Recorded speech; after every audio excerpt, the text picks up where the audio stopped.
Well, hello, everybody. We're back with the Reload Show with Jay Stone from Cap and Ball Fanatic, one of the best Cap and Ball revolver channels out there. I hope you all can hear us well.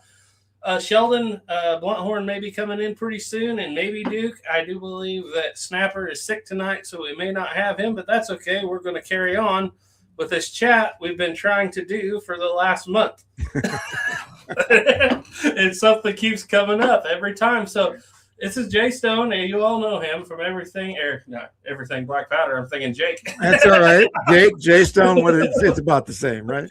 Yeah, so anyway, let's just kick this right off. You have been doing Cap and Ball videos for what, 3 years now, give or take? It'll be 3 years this June. My first video went up right around the 1st of June in 23. I was just hanging out, and I thought, I've been on camera a lot in my life. I work on camera sometimes, and I love to shoot. So let's try a video and just for fun, and it turned into something. What was your first video? It was on the actually it was on an 1851 Navy squareback. Ooh, He had a squareback. I love squareback trigger. Me too. I mean, I'll buy just about anything that has a squareback trigger guard on it. And it was that. I just pulled it out and didn't know how to edit, didn't know how to do anything, didn't have any microphones, just set up my phone and shot. And people watched it, and I thought, well, let's try one more time. And then people watched it, and now I'm stuck. Then I got stuck. So, but now I love it. I'm having a blast. Man, that is cool because and a lot of people don't understand it usually until you get deep into collecting and just looking at the wall behind you. You're about the deepest into Cap and Ball collect. I mean, we have a lot, but I don't think we hold a candle to what's on the wall behind you. But a lot of people don't realize it until they get into the deep collecting, just how elegant those old squareback trigger guards are. That's exactly right. And something about my hand, right? The way my hand fits underneath trigger guard, round trigger guards. That squareback trigger guard is perfect on my finger underneath there for leverage. It doesn't pinch. That's why I don't like Remingtons. That thing pinches the daylights out of my finger. But these I can hold them all day. And I've got a couple of Dragoons that have the squareback trigger guard too, because those are a little heavier to hold, and I love Dragoons. So I did a video on the wind was terrible in it because I wasn't really prepped for it, but I did the video last week on the 3rd model Dragoon, just a shooting video, and I had not picked that Dragoon up in like 3 years. And at one point, the Dragoon was my favorite Cap and Ball revolver, and I picked that thing up and started shooting, loading lever, falling, everything didn't matter to me. I immediately fell back in love with that Dragoon, and I was like, because we used to have the different models, now we only got a 3rd model. I was like, well, it's time to get back into that second model, because that second model with the squareback trigger guard. That's the one that I have. That's one of the one. I have that, and I have the Whitneyville, which I really like too. It feels a little different in my hand, but it's the squareback trigger guard, and it's kind of cool. I'm sorry. No, it's fine. I only owned one Whitneyville for like 5 minutes one time because we actually bought it as a gift for Blackie Thomas. And we bought it. And he had been doing a lot of stuff helping the channel out. He came on live chats for quite a while, quite a few times. And we were just like, we want to do something for him because he was doing a lot for the channel. This was about 4 years ago. So I bought those Whitneyville. Well, actually, the channel did. And the first thing we did was send it out to Snapper out there, Snapper's Antique Firearms. And he took it apart, cleaned it up, did the cleanup jobs on it. Then he nickel-plated the trigger guard and backstrap and fire blued the trigger and the screws. Wow. And I can't remember if we did that one or not, but I think we had Blackie's name put on it. Wow. And we sent it out there to him, and he's used it a lot. But that was the only time I had a Whitneyville, and I kept comparing the grip to my 2nd model at the time, and I was like, I just like the 2nd model better, in my opinion. Yeah. Are you there, Sheldon? Yeah. Can you hear me? Yep. All right, cool. Yeah, I'm here. we could be talking about Sheldon's Uberti 51 Navy, but I've kind of stolen it from him temporarily. Oh, is that right? Well, I had one. I had a Uberti 51 Navy, and it was so soft that I wore it out within a couple hundred shots, and I sold it. And so I didn't have one. And so I called up Sheldon, and I said, can I borrow your Uberti 51 Navy? And he's like, yeah, but be careful. It's so soft. It's so soft. Right? Out of it. I had a Uberti London 51 Navy that I was shooting at a competition, and in the middle of it, it completely blew apart. Dang. The barrel pins came off. The loading lever fell off. It broke. The screws broke. You know, it's like, I'm done.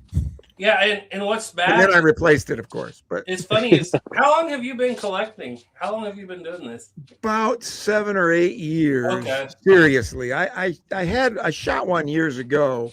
You know what I mean? But I was into life and into career and all that stuff at that point. And then I got back into it again, mainly through reading. Now, well, the reason I asked was about 10 to 15 years ago, Uberti was the superior gun. That's what I hear. And it just flat fell apart, probably 2010 or so, something like that. And I had a couple Piettas back then, or Pietta and Uberti Remingtons back then. And that's a whole different story. Anyway, we'll get into that later on, I'm sure.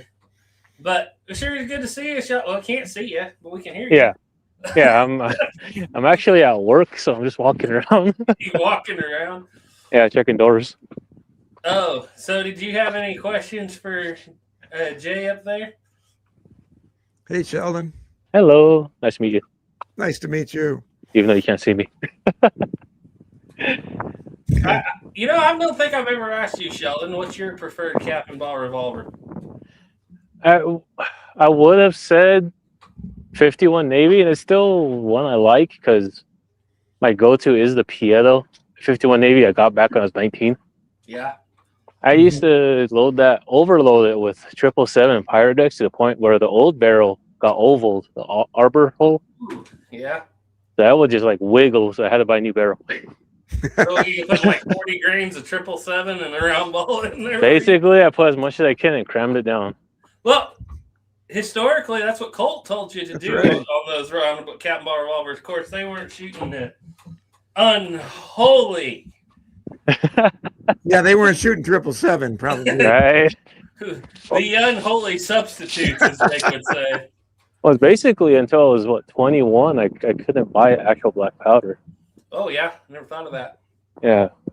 Well, now this is interesting because I actually started out with Pyrodex too because my uncle was shooting. Me too. Way back in the 70s and stuff, and he was shooting elephant powder, which we got a can of that, and I tried some the other day, and I now realize why he went from elephant to Pyrodex. Elephant is some of the nastiest black powder I have ever shot in my life. We're talking one round through a flintlock rifle, and you're using a hammer to get the next round down. Jeez. And I'm like, I see why people went to Pyrodex then, probably because this stuff is just terrible. And I don't know what the rest of the stuff was in the 70s and 80s, obviously. But I had a can of elephant. I found out at a gun show, and gun shows, they say you cannot sell black powder. Mm-hmm. This guy didn't care. So I saw the can, I bought it, and that was like the only can I had until I think I shot it up. I still got the can somewhere. Yeah. We got guys at the club. We've got guys at our club that shot it, and they've still got some of it around, and I've heard all the stories about it. My uncle always said Pyrodex was better than black powder, and I believed it. And then I got Golex and Swiss, and I was like, this is not, Pyrodex is nothing like this stuff. And then I realized the other day what he was talking about, because if he come off of that, he's from the generation that was using, hydraulic fluid or ATF or all this stuff, and they were having to use all that stuff just to keep those guns running on that powder, I think. So, I did some kind of reading. Yeah, the moon is big. And there was this British powder back in, I guess, 70s, 80s called something like Curtis and Orange or something. I heard that was really good, and then they stopped making it. So I think that was their Swiss and Golex. So what's your preferred powder, Jay?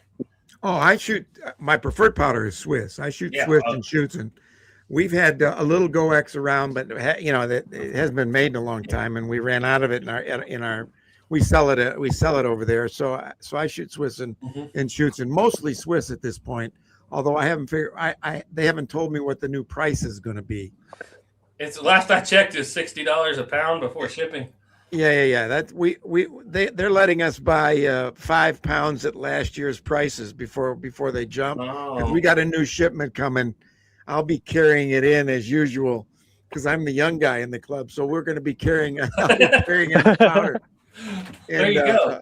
So they let us buy 5 pounds over the weekend at our $36 price from last year. And for a lot of people, 5 pounds would last them a year. Not for any of us. No. I found that out because my trouble was I make powder, and legally I can make and store 50 pounds. Oh, okay. And it was when all the brothers were doing 11 bang bang, and we were shooting all those big bore smooth bores. Some of them are 200 grain charges on some of that stuff. We were going through 50 pounds a year. Oh, yeah. And between all the brothers. Well, I got to where I quit making it because I got lazy. And then I realized the other day I was down to out. And I thought, well, let's just check out, see what some Swiss is going to cost. Holy cow, we're going to start turning powder again. I was teasing the fellas the other day. I said, there's going to be a lot of people shooting light loads from here on out. Yeah. No kidding. And I realized not everybody can make their own. But what I found was the GoX. When I was heavy into cap and ball revolvers, I'd shoot GoX. Sometimes old Einstein. Oh, yeah. But as I got into heavier and heavier and heavier into muzzle loading rifles and not smoothbores, I went to Swiss just so I could keep shooting because it was cleaner. Oh, yeah. Well, Swiss is really cleaner, and it's I like it. I like it a lot. It's a shame it's going up so much, but that's, so I'll shoot that. I'll shoot some Schutzen. If I run out of money, I've got some Pyrex left over because that's where I had to start. There was no powder, when I really got into it a little while ago. So I had to shoot some Pyrex. So I got 4 or 5 pounds of that sitting outside too. Well, that's not bad in a cap and ball revolver. No, Flintlock shooters, our flintlock shooters, we're out when Pyrex can't shoot it. No, and I don't shoot it in my cap locks either. So the rifles I shoot powder, but if I got I'll shoot Pyrex if I have to. I'm gonna keep shooting when Yeah, you gotta keep shooting. You've shot through the cap shortage. Now you're gonna shoot through the powder shortage. Exactly. Somehow we made it through the cap shortage. I'll tell you that. I was making them for a while. God, am I glad those days are over. Man, I can't imagine. I know Snapper did too, and I was like, man, I'll just keep shooting flintlocks at that point because like I can't work with stuff that small. I can barely roll a paper cartridge for I think we lost Garrett. Revolver. Go ahead, Sheldon. Oh, he's back. Were you saying something? We lost you. Oh, you lost me? All right. You guys lost me. 1 or 2. Oh, you're there. Anyway, let's get through some comments here.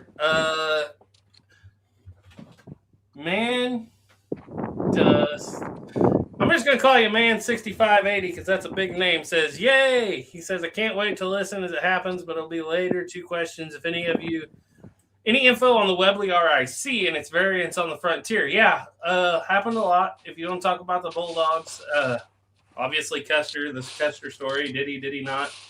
I might let Sheldon delve into that just a little bit, but we have a Belgian copy of an RIC that we bought out of Montana, and we bought it from a guy who had documented it to his grandpa, finding it in the dirt floor cabin in the 1940s, and that cabin hadn't been lived in since the 1800s. Wow. And it's not a working gun because it's all out of time and everything, but it is a Belgian copy of a Webley RIC, and they definitely were around on them and the Bulldogs, and like you said, the variations, actually pretty common in the Western Frontier. Kind of weird to think that some double action revolvers were out there before most Americans even got to, double action cartridge, before Americans even got to single action cartridges. Well, it's just a thing that Roland White really put everybody behind. Yeah, he did. Well, what about do you believe on the Custer Bulldog revolvers? Or I've heard so much stuff at this point. I really don't believe in him having the 41 Lightning just because I don't see any evidence. Right. No, that's just stories, And it's just so many when it comes to Custer. Mm-hmm. Yeah, the only thing I seen, and I know it was out of the article, where they were testing a Bulldog, and they were talking about that, and they said, I didn't look far into it because I kept, didn't really catch my interest at the time. But they said up in Canada, they saw a Lakota warrior with a handle double action or self-cocking. So who knows? Maybe someone had in their saddlebags because what's his name? Black Elk says he found him and another warrior said they both found a nickel-plated number 3 American in the saddlebags. Okay. Oh, okay. Now, there is a photo that has one of those Webley revolvers in, not the other one, but he has one of the photo revolvers in a photo with Custer hanging on the wall behind him. So he had them. I mean, maybe they were just in his pocket, you know? Well, Duke tells a story about, I don't remember exactly. He'd have to tell it, and he's not here. But there seems to be some. I think the long and short of it is your question there is, were they, around those 450 Webley double action revolvers or the variations of them? Yes, they were actually way more popular than people give them credit for. So yeah, moving on from that. But anyway, he has a few more comments here. Sorry, go ahead. You got something, Sheldon? I was going to say, back to your one comment about my preferred cap and ball, I would say the 60 Army. Oh, okay. Yeah. Sorry, I walked away from it on you. No, you're good. I still have to get to the used to the fact that you guys talk fast, hop around fast. Well, it's just our race. I'm sorry. Yeah. It's how we were raised, baby. It's if you talk fast and change subjects, nobody will know you don't know what you're talking about. Right. I'm a teacher, so in my real life, so that's what I do. Is I never let them pin me down. Okay, that makes a lot of sense. Yeah. Because when you come to YouTube channels, people who start out, especially even me, especially now, we have to edit forever to get all the wrong, incorrect grammar, and I still leave a lot of it in there.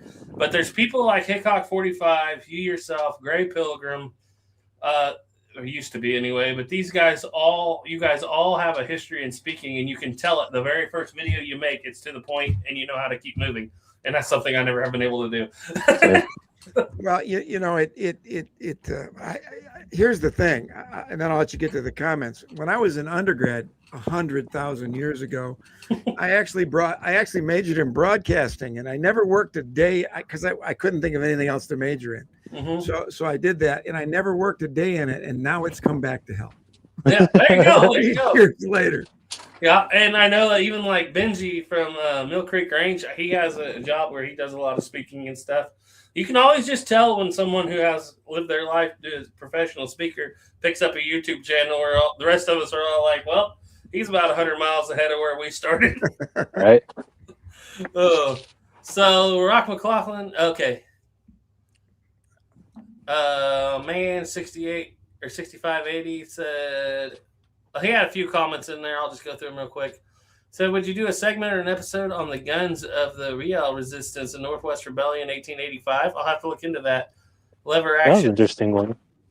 Smith & Wessons. And then he said there's also a matter of the lost weapon hoard that belonged to Chief Poundmaker and the Cree Warriors, which was dumped in the North Saskatchewan River. The Cree are attempting to excavate. I'll have to look into all that. That sounds great.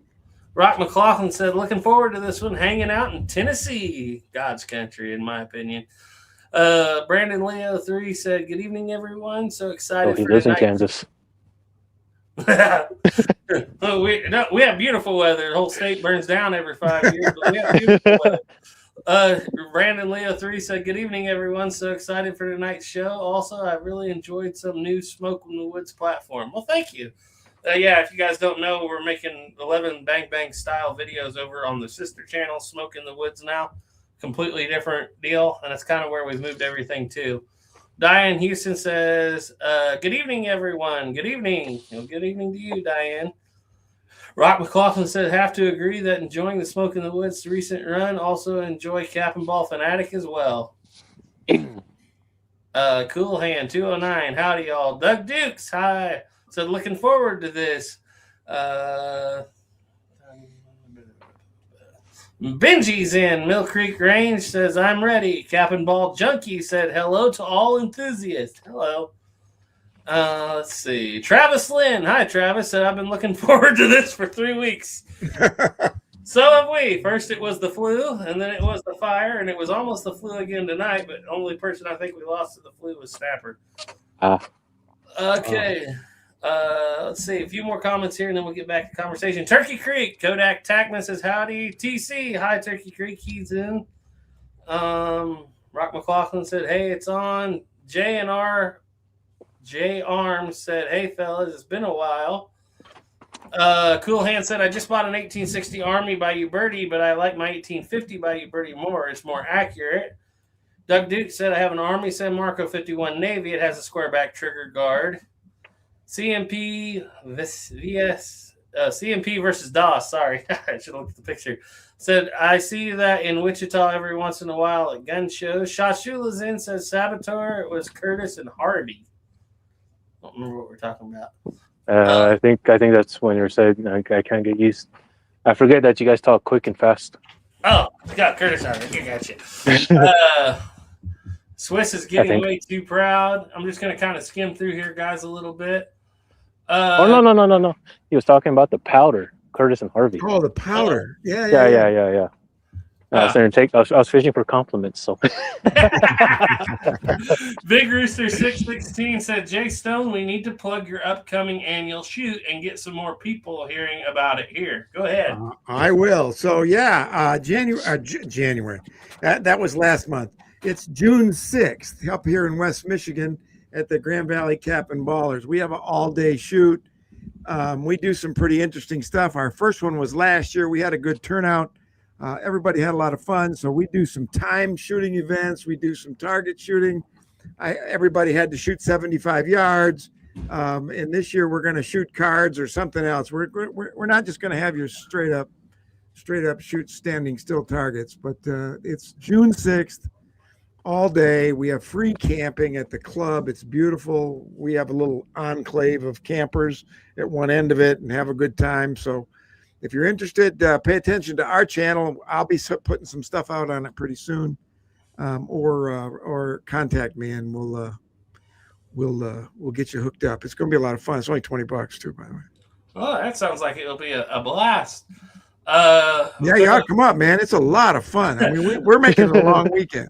I got a lot of people asking me to come up there, and someday I will, because there's AR Americans up in your area and a couple other people too. Someday we'll get up there. That's a long drive. I did a long drive up to Canada last year, and it took it out of me. So I drove to Wichita once for a horse show. Oh, well, you've been in my country then. Yeah, my God, is that a long drive? I bet it is. And when they said Kansas is flat, somebody wasn't lying.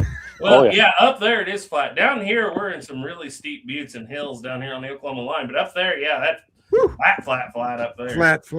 I felt like I was almost going downhill. My wife, when she came from out west of here, a ways out of Dodge City, and when we get up on the flat up there, she says she can't stand it. She said it gives her some kind of phobia just to be up in there because it's so big and wide open out there. Like she wants to come back down to the hills and the trees. So anyway, McCarroll Joe said, good evening, gentlemen. Just on for a couple minutes. Great to see everyone again. I'll catch up replay. God bless. Joshua Harris said, I have a Navy Arms Pieta 1851 Navy. Love that pistol. Learned how to shoot pistol with that gun since 1991. Mill Creek Range said, I'll be in Tennessee tomorrow doing an Old West shoot in Pigeon Forge this weekend. Oh, Pigeon Forge. I love that country. Yeah. Of Gatlinburg, all through there. I went down to the Sinks a couple years ago to find I don't know if anybody's still around that's watched it on 11 Bang Bang. We went down to the Sinks below Gatlinburg and went looking for shooting locations for Davy Crockett, King of the Wild Frontier, a Disney show. Oh, you're kidding. And we didn't have the movie. We hadn't watched the movie in forever, but Caleb and I, we were such big fans of it as kids. We went down to what they call the Sinks, which is a spot where there's water, water coming down. It's making a big hole.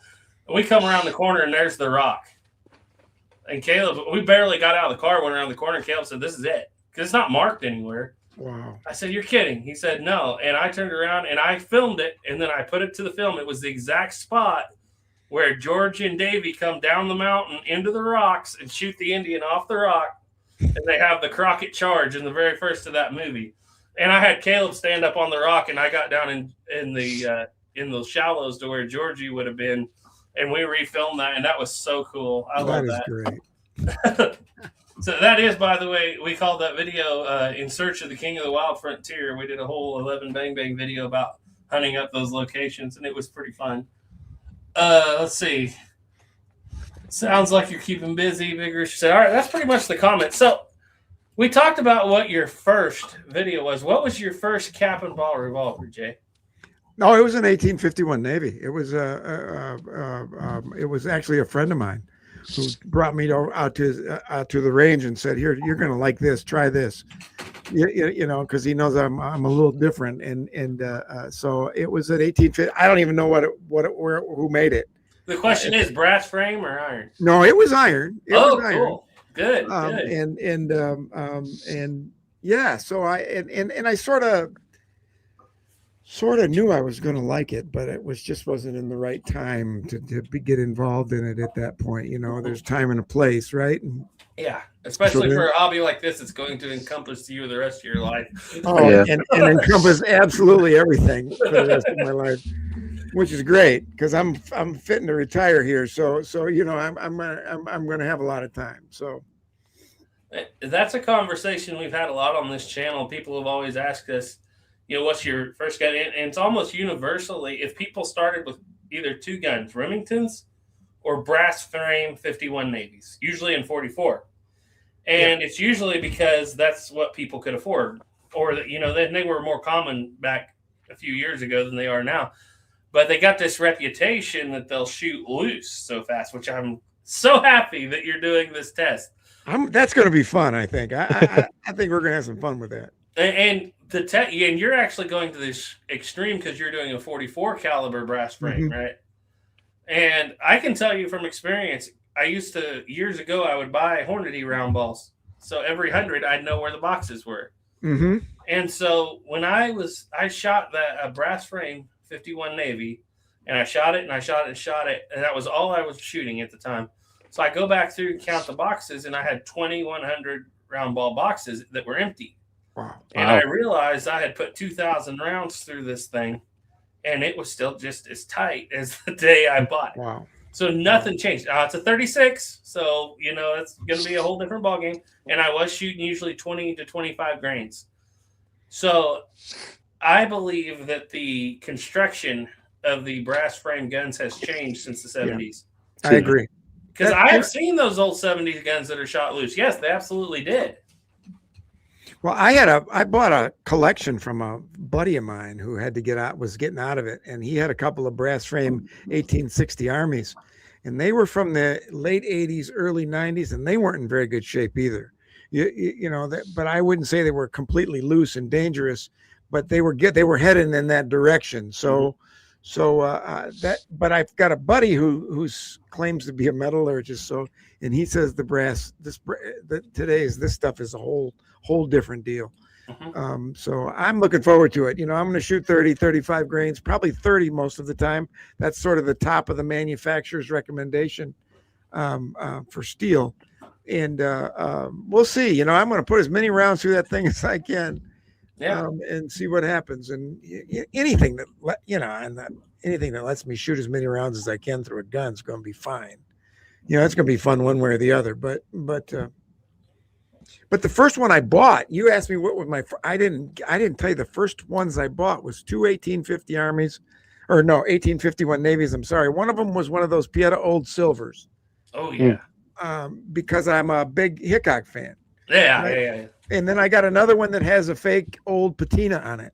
You know, they tried to make it look like it was 100 years old, and it's not. And those are the two first ones that I bought. And one of them, I've had to replace the innards on it once because we just put so many rounds through it. You just shoot them to death, don't you? Shoot them to death. That's right. That's what they're for, man. They're not collectors. Yep. They're shooters, right? That's exactly my attitude. How do you feel about the old silver finish? You like it? Yeah, except I put it through. I do. Except I put it through one of those. I'm blocking on. You know those machines that are the power washers. Ultrasonics. Yeah, ultrasonics, and it peeled the finish off of it. Oh. which now means I have a old looking. Yeah, that's pretty good. Which isn't so bad, but I got a buddy here. There's a guy I know that is a master engraver. He's in the NMLRA gun making Hall of Fame, and so I bought another one of those old silvers, and I had him do some specialized engraving on it. Found some photos out of the books, and that worked out really well. But that one's never going to get shot, and it's certainly not going to go into the ultrasonic. Yeah, no. It's in fact, that was the last time I used the darn ultrasonic. It's been up on the shelf up there for 2 years since I peeled the finish off of it. I bought one because I thought this was going to be so much better. Yeah, but I'm not like a lot of people. Like when I'm shooting cap and ball revolver a lot, I don't break down every screw every time I clean it. Now, a lot of people do, and I know they say you should. I've seen people, every time they shoot it, they break every screw down, they ultrasonic, they put it on a tray in the oven to dry all the pieces. And I'm like, yeah, that just takes all the fun out of it because that's way too much work for me. I'm too lazy. But, once a year or so, I'll break them down and clean them. But I just found that the ultrasonic cleaner, it's good for gun restorations, like when we buy originals and stuff.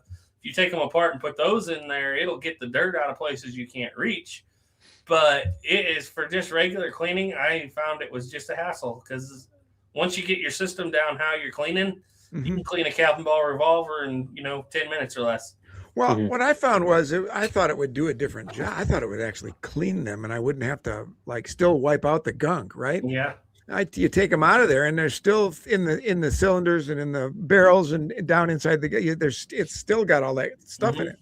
So I can do that on my own, sitting right here on the table, and save myself the 15 minutes waiting for that thing to cook. Yep. So what they're really good for is if you have one that is just gummed up that you bought used or something. I'm sure. And you pull the frame apart, it can get in areas of the frame but even then you still got to Q-tip it. But I just kind of put it out in the shed.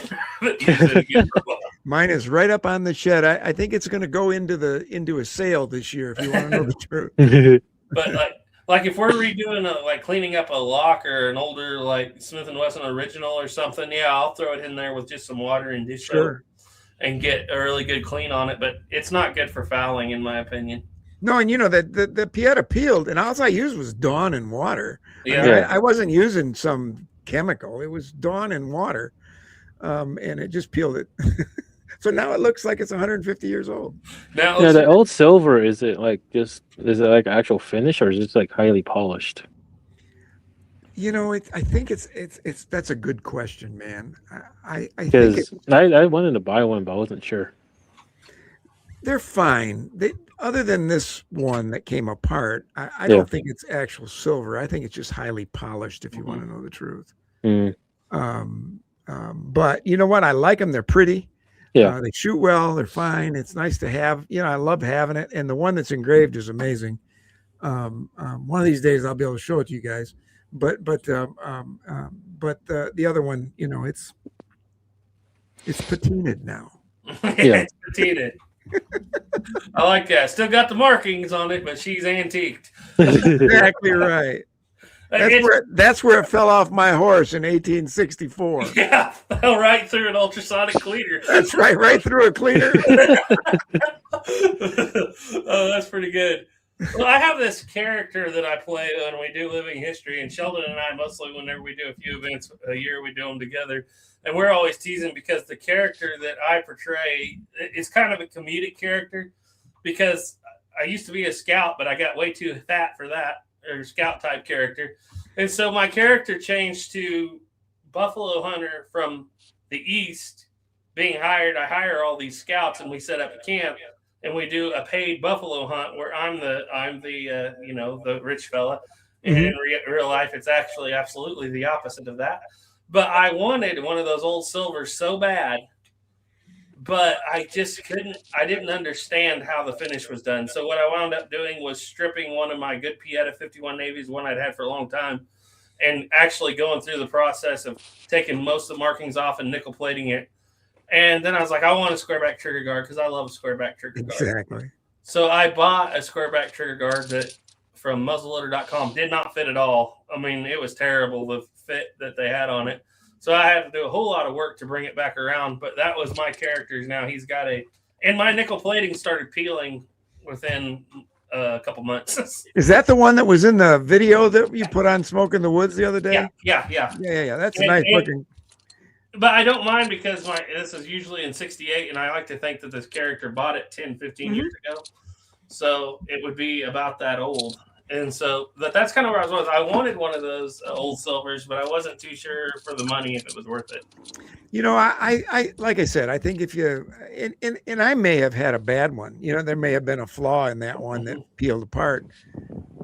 But it seems they're solid. I mean, you know, I've washed them good and all. I shot it a lot and I washed it up good and put it in boiling water and the whole bit, and it didn't fall apart until I put it in that cleaner or in that ultrasonic cleaner. But, you know, the thing that always stopped me is it's a little, there's a price addition on it. You know what I mean? Yeah. That's kind of what I was thinking. Yeah. And the gun I had, I knew was reliable. It was one of my favorites I'd had for a long time. So it was like, I know this one will go. So that was kind of my thinking on that. And so you know, if I had known what I was doing back then, since it was my first one, I might have stripped one anyway too, because I think that's a little more legit. You know what I mean? Yeah. But at that point, I couldn't find it with both hands, so I just bought it. well, it's interesting is because I've been there, and I was thinking about nickel plating it, but the thing that when we're doing living history, if you don't, you know, Duke Frazier that's on here, he's a stickler and he runs with our group and he kind of heads the group. He heads the group and he's a stickler. He's a real stickler for living history. Been doing it his whole life. And so when he looks at a gun, the first thing he looks at a Pieta. He taught me early on doing this living history. You see that marking right on the side. It just drives him crazy. So he will buy a Pieta of the type of gun he wants to shoot and then a Uberti to carry in living history and not shoot. Because it's going to wear out, he thinks. And so I was like, I like this gun a lot. I want to shoot this one and carry it. So I will scrape the finish off the side. I'm going to scrape the markings down. They're still there, but they're not as obvious. Then I was like, well, now I need to re-blue this area to match the rest of the gun, and I could not match it to save my life. And I was like, well, now's the time to nickel plate. Right. Because we're not ever going to rematch this. Well, the one that I had engraved, we took the markings off the barrel, and I had him, and he even took the markings off the cylinder because we had it re-engraved, more of a fancy deal because that one got stripped down to the studs, but yeah, the printing on the side, man, it didn't used to bother me. I used to hear people complain about that, and it didn't used to bother me. And I'd say, I'll get over it, go shoot the gun. And then all of a sudden it started bothering me. So, well, to be honest, if I'm out there just shooting, it doesn't bother me. Right. But when we're in an environment where we're trying, you know, we've spent $1,000 on one set of clothes to make it look right. Minimum $1,000 on one set of clothes. Then you have that gun in your hand and you're looking at these chicken pox marks all over the side of the barrel and you're like, I got so bad that originally in my first reenactments, out in the weather, everything didn't matter. The first time I went, I was so worried about this. Sheldon can back me up. I put the Pietas, Ubertis, everything away. I took an original 1860 Army out there with me for 3 days in the weather. And lived with it out there. And I was like, because I did not want, my clothes weren't the best at the time. They've gotten a lot better since then. But I was like, the one thing they're not going to say is Garrett from 11 Bang Bang didn't have the right gun. Right. You can mess up the clothes, but not the gun, for goodness sake. No, right? not with the reputation you have. No. Somebody will say something. Well, it's funny. We've got a living history show coming up here up in Kalamazoo in a couple of weeks, and Ethan from I Love Muzzleloading now runs that show. Mm-hmm. This will be his first year, so he put out a video the other day that says, blue jeans are not welcome. Ooh. And so I sent him a note that says, that's because all y'all are in the 18th century. But if you were in the 19th century, blue jeans came out in 1873, so blue jeans would be period correct, especially button fly. Right. So, and he didn't respond. So, Ethan, if you're listening, blue jeans are period correct for us old West folk. Right? Yeah. Right. Revolutionary War folk, no, but us old West folk, and I might be the only one at that show. But you know, so Yeah. but I'm not. I'm not going to wear. Yeah. Actually, South Union Mill sells 19th century blue jean, but of course it's the high-waisted fishback like it should be, but it is still blue denim. And when you see it, like when I see it in a living history thing, the first thing that strikes me is that's not right, and then I always have to stop and think, oh, it is right. No, it's not right. I even checked it before I wrote him, because I even got Siri to tell me today when I was driving down the road. So Siri, tell me when this blue jeans became a thing. I mean, 1873. So I mean, the cut's a little different, but you could hide it under a vest if you had a long enough vest. Right, or a coat. You know. Yeah. But I'm not going to wear them. I won't do that. Going to an 18th century show where yeah. You see, for an 18th or 19th century show, you know, if I wasn't so self-conscious, all I have to do is show up with the leather belt and a leather G-string, and I'll be fine. I'm surprised you don't have that avatar on here that you usually have on. I reset everything. I think it's because we were gone for so long. It's interesting because with Sheldon, he always laughs at us because we talk about, you know, I've been to South Union Mills, I've been to this, I've been to that, you know, I've dumped $1,500 in this one set of clothes, I've done this and that, and he's like, I dump that much money into just wool because they don't make stuff for me. I have to make it myself. I believe you paid $300 for what, 2 yards or something of period correct wool. Oh my god! It's like, yeah. It's like, so basically 1 yard just goes for one leg. Of course, I have to fit it because, you know, my leg ain't 3 feet long. Yeah. So I have to trim it, and then my first one I screwed up. I was like watching it. I was like, all right, this is the orientation. This is how we're supposed to do it. As I started cutting it, I realized, hey, you know what? I screwed up. The orientation is wrong. So we fixed it. But still, it's still to the point where I don't like it. So I did order more wool to fix it. So now I got an old legging I'm not going to be using anymore. So I have to figure out what to do with the wool. Make it a blanket gun sock. There you go. Maybe. Like I have. How much was the wool though? Because I remember you were looking for a certain weave, or a historically woven wool. I think you got it South Union Mills, didn't you? Yeah, South Union Mills does a good one. He that's period correct. Like he does one pre-1868 and post-1868 with the dye color, I guess. But I'm not going to be that pedantic. I did order. Huh? You had blue, didn't you? It's not correct. Yeah, it's correct. It's just that if you want to be like super correct, you know, it's apparently the anodized dye is more post-1868 versus a natural dye, which is pre-1868. But you know, it's like, it's like, nah, that's just too. Nah, it's just too much. So I did spend a lot of money because I'm trying to make, you know, I have my blanket, which is tradable, 3 yards at basically $90, almost $100 a yard. Oh yeah, I thank God for PayPal credit because I was on credit paying nothing. And that is historical.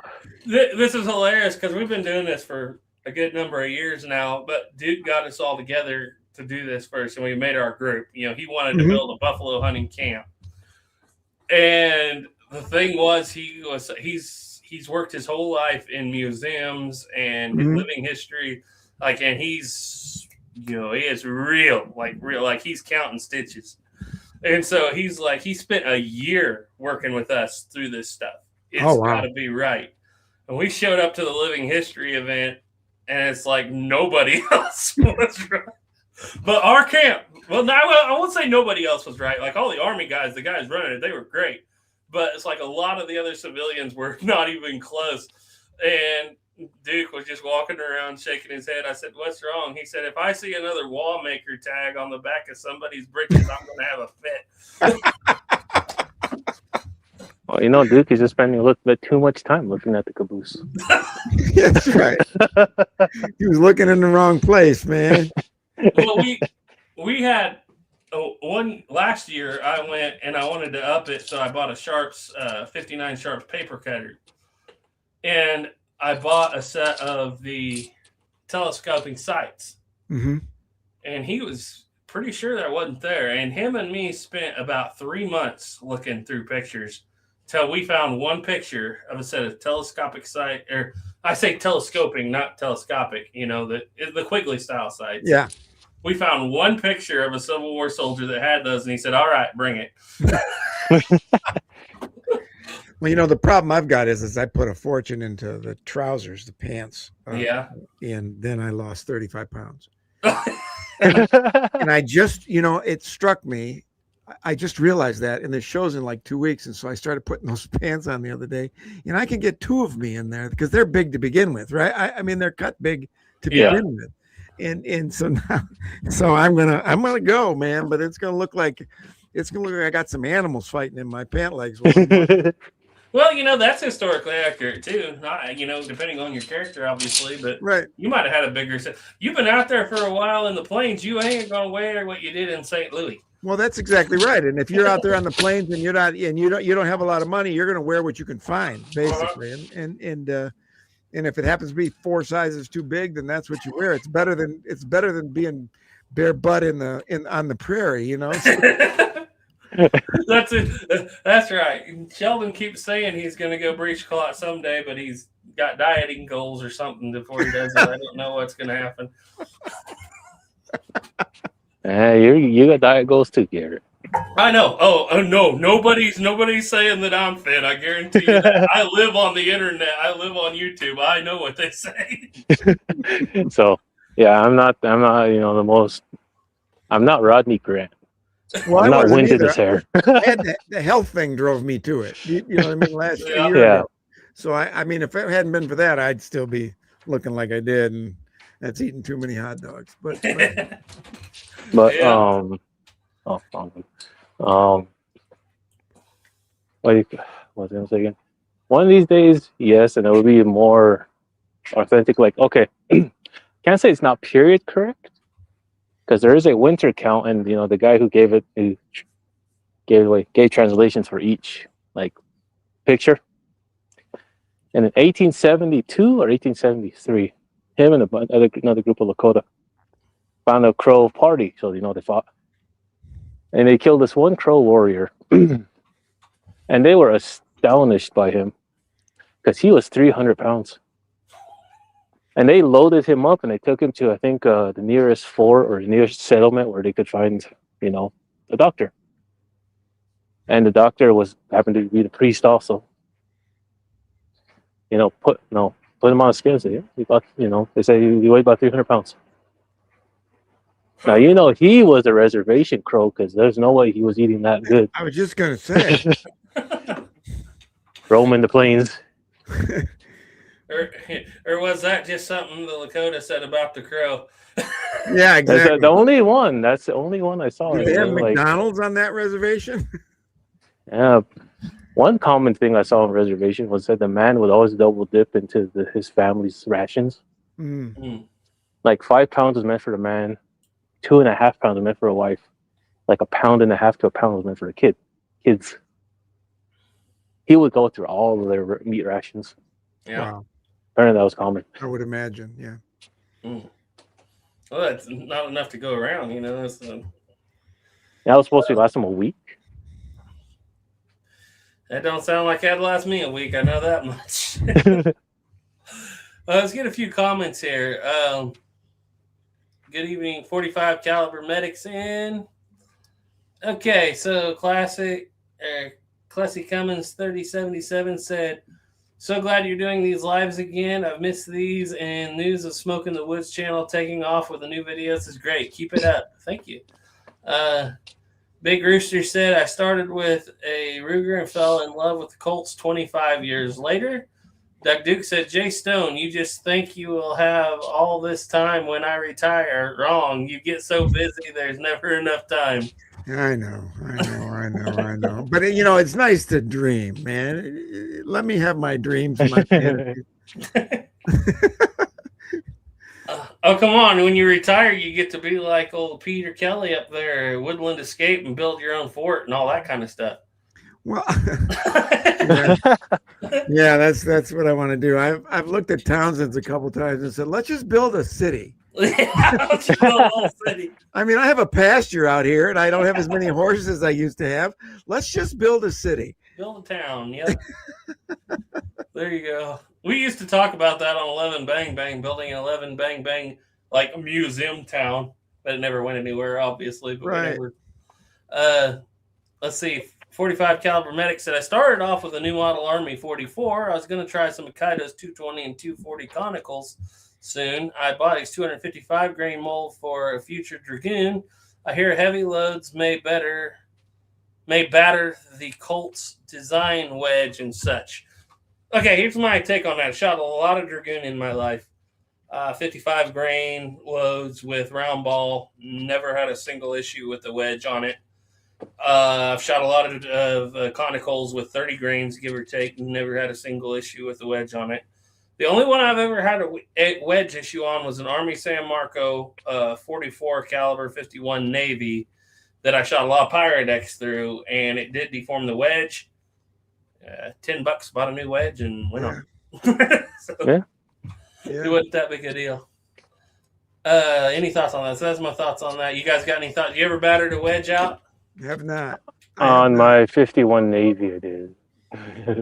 What were you shooting with it? Pirates. 777. Yeah, 777. Yeah, if you stick with regular black powder, you're not too bad off there. I've got a couple where the wedge, after I shot it for a while, the wedge likes to come out now. It just falls out.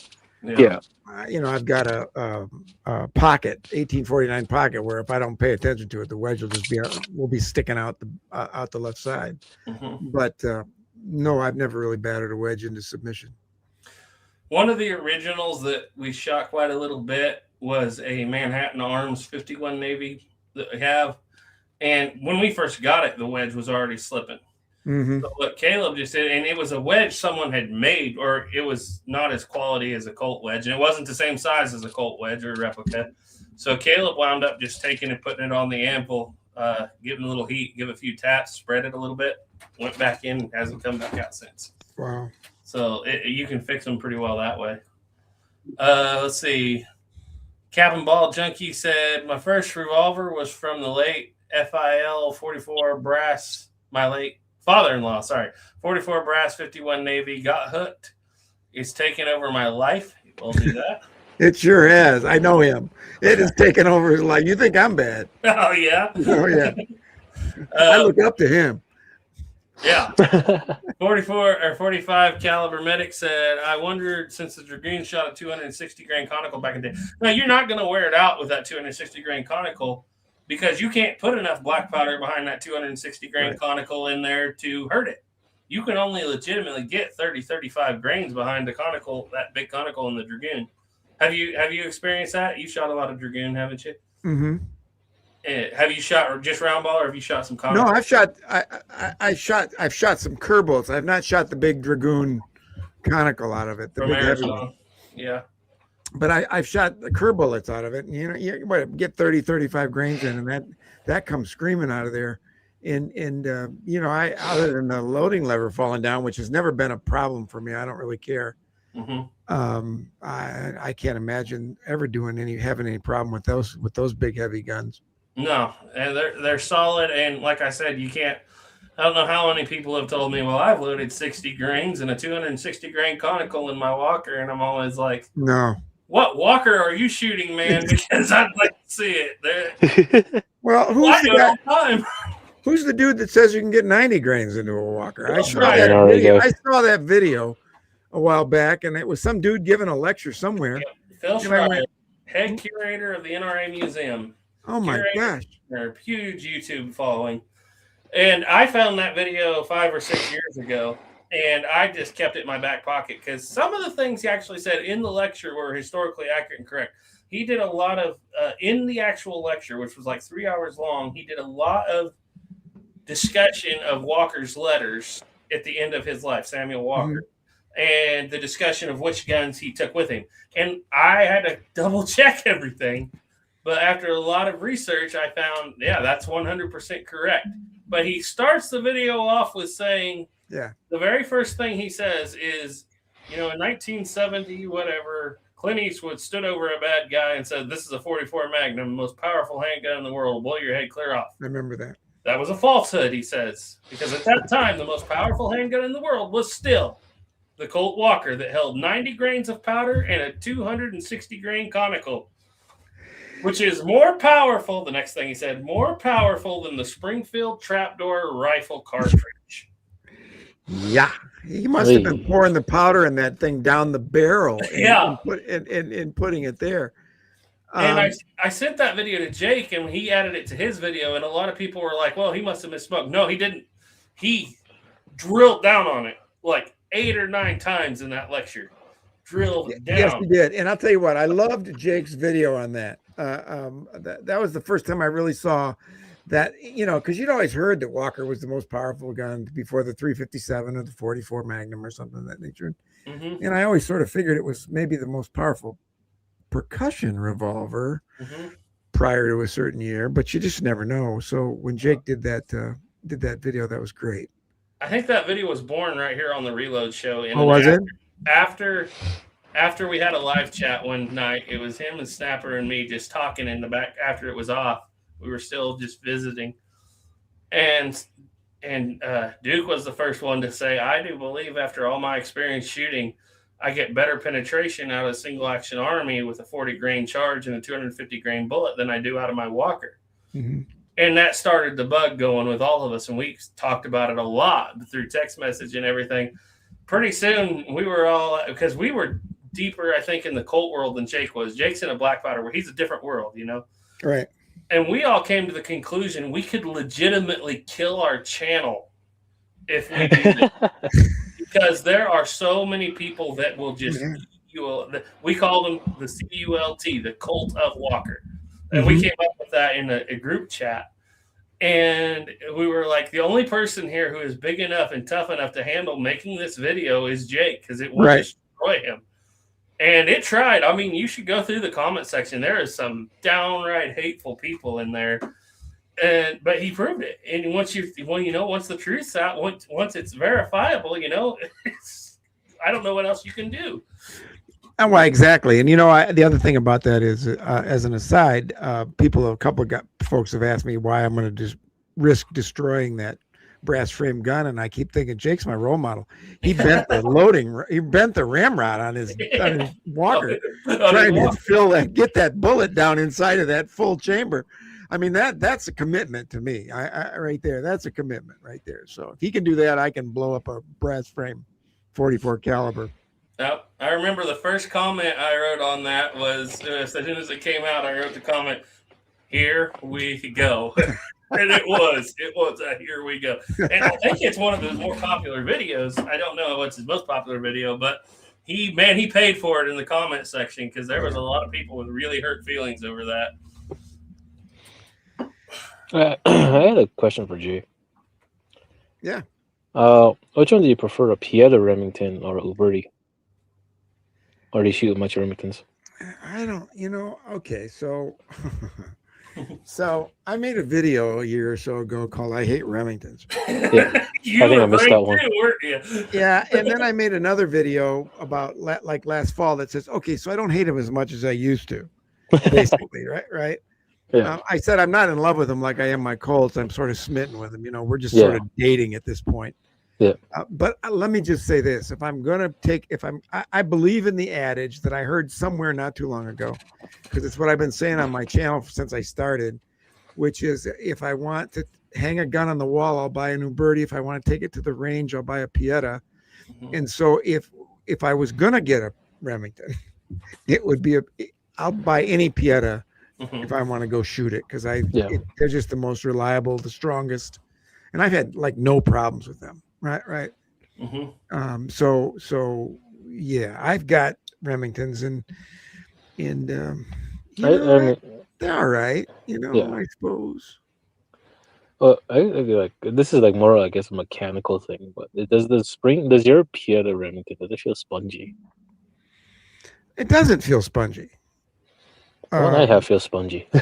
What I don't like about my Pieta Remington is the grip is different to me. It feels different in my hands, and it hurts my finger more than the Uberti Remingtons do, which is really strange because it's to put them side by side, you can't hardly tell. But there's something in there that's a little. There must be a little bigger gap, maybe between the grip and the trigger guard, or something, because it doesn't hurt my finger like the Pieta does. The Pieta hurts the daylights out of my shooting finger, the finger under here. Okay. In fact, I got a welt on that finger from shooting Remingtons too much. But no, it doesn't. It doesn't notice it. I haven't noticed anything like that. But then I must admit, man, to the Remingtons, and no offense to everybody out there who loves these things, my mission in life is to have everybody shooting something, right. So take this with a grain of salt. I don't pay that much attention to them, quite frankly. That's exactly. Yeah, there you go. If the truth be known, it might be, but I wouldn't know. Yeah, it's just a general question. They asked Garrett the same question just because, my Remington's pure spongy. Now, is the Remington my favorite to shoot? No, it's not. If it was, I would have more than one, but I have the one. And I have more 60 Armies than anything because I have 2 Pietas.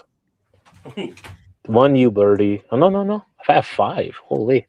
I got a 2nd generation Colt, and I got a Belgian Centaur. That's technically a 1960 New Army.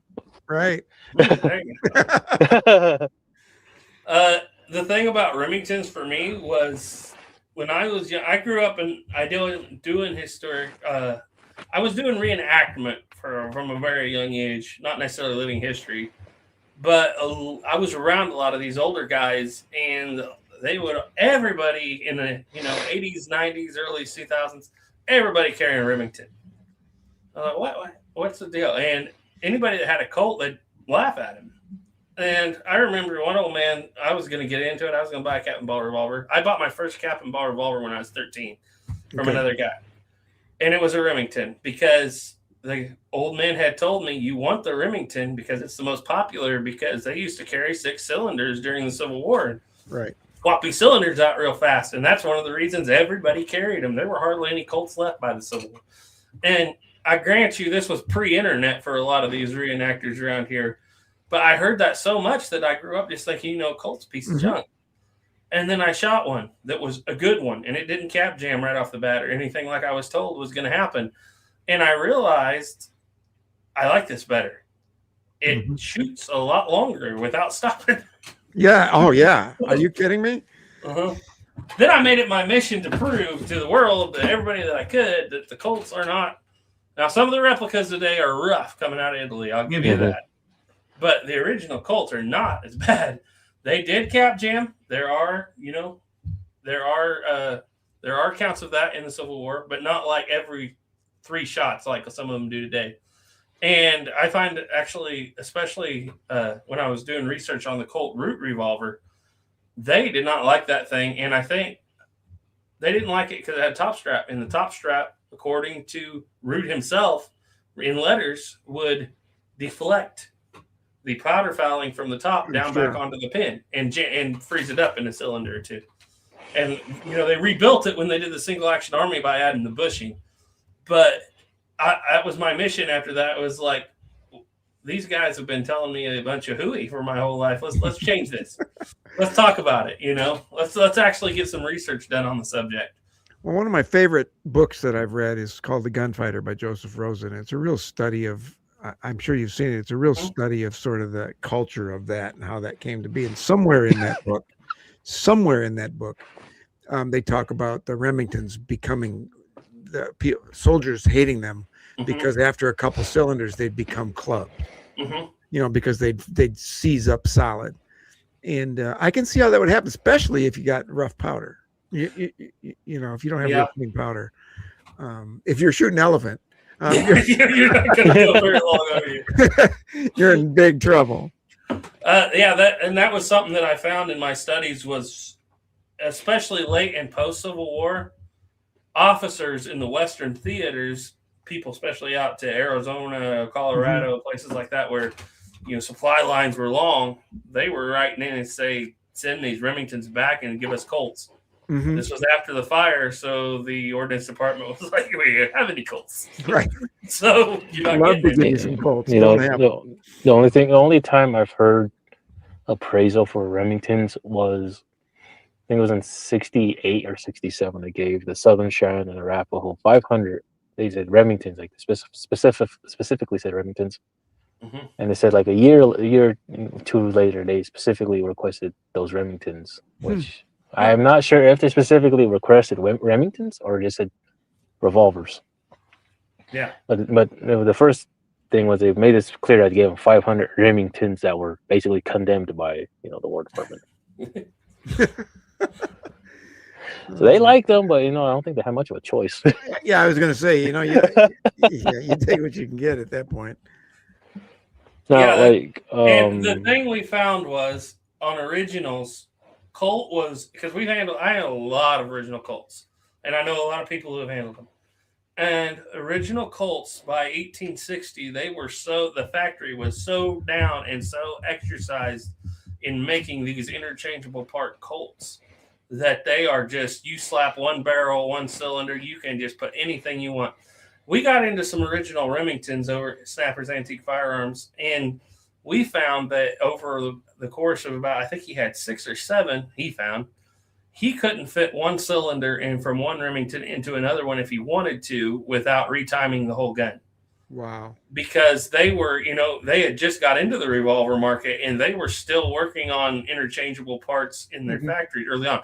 Now, he has had guns from the late 60s and early 70s, like right in the conversion era for Remington, and they were fine. But early in the war, those guns, from the small sample size that we've seen, they didn't interchange parts well, and they were pretty rough. They were just figuring them out, I think. Well, you know what helped the Remington replica market is the Clint Eastwood film, and I can't remember that. Pale Rider.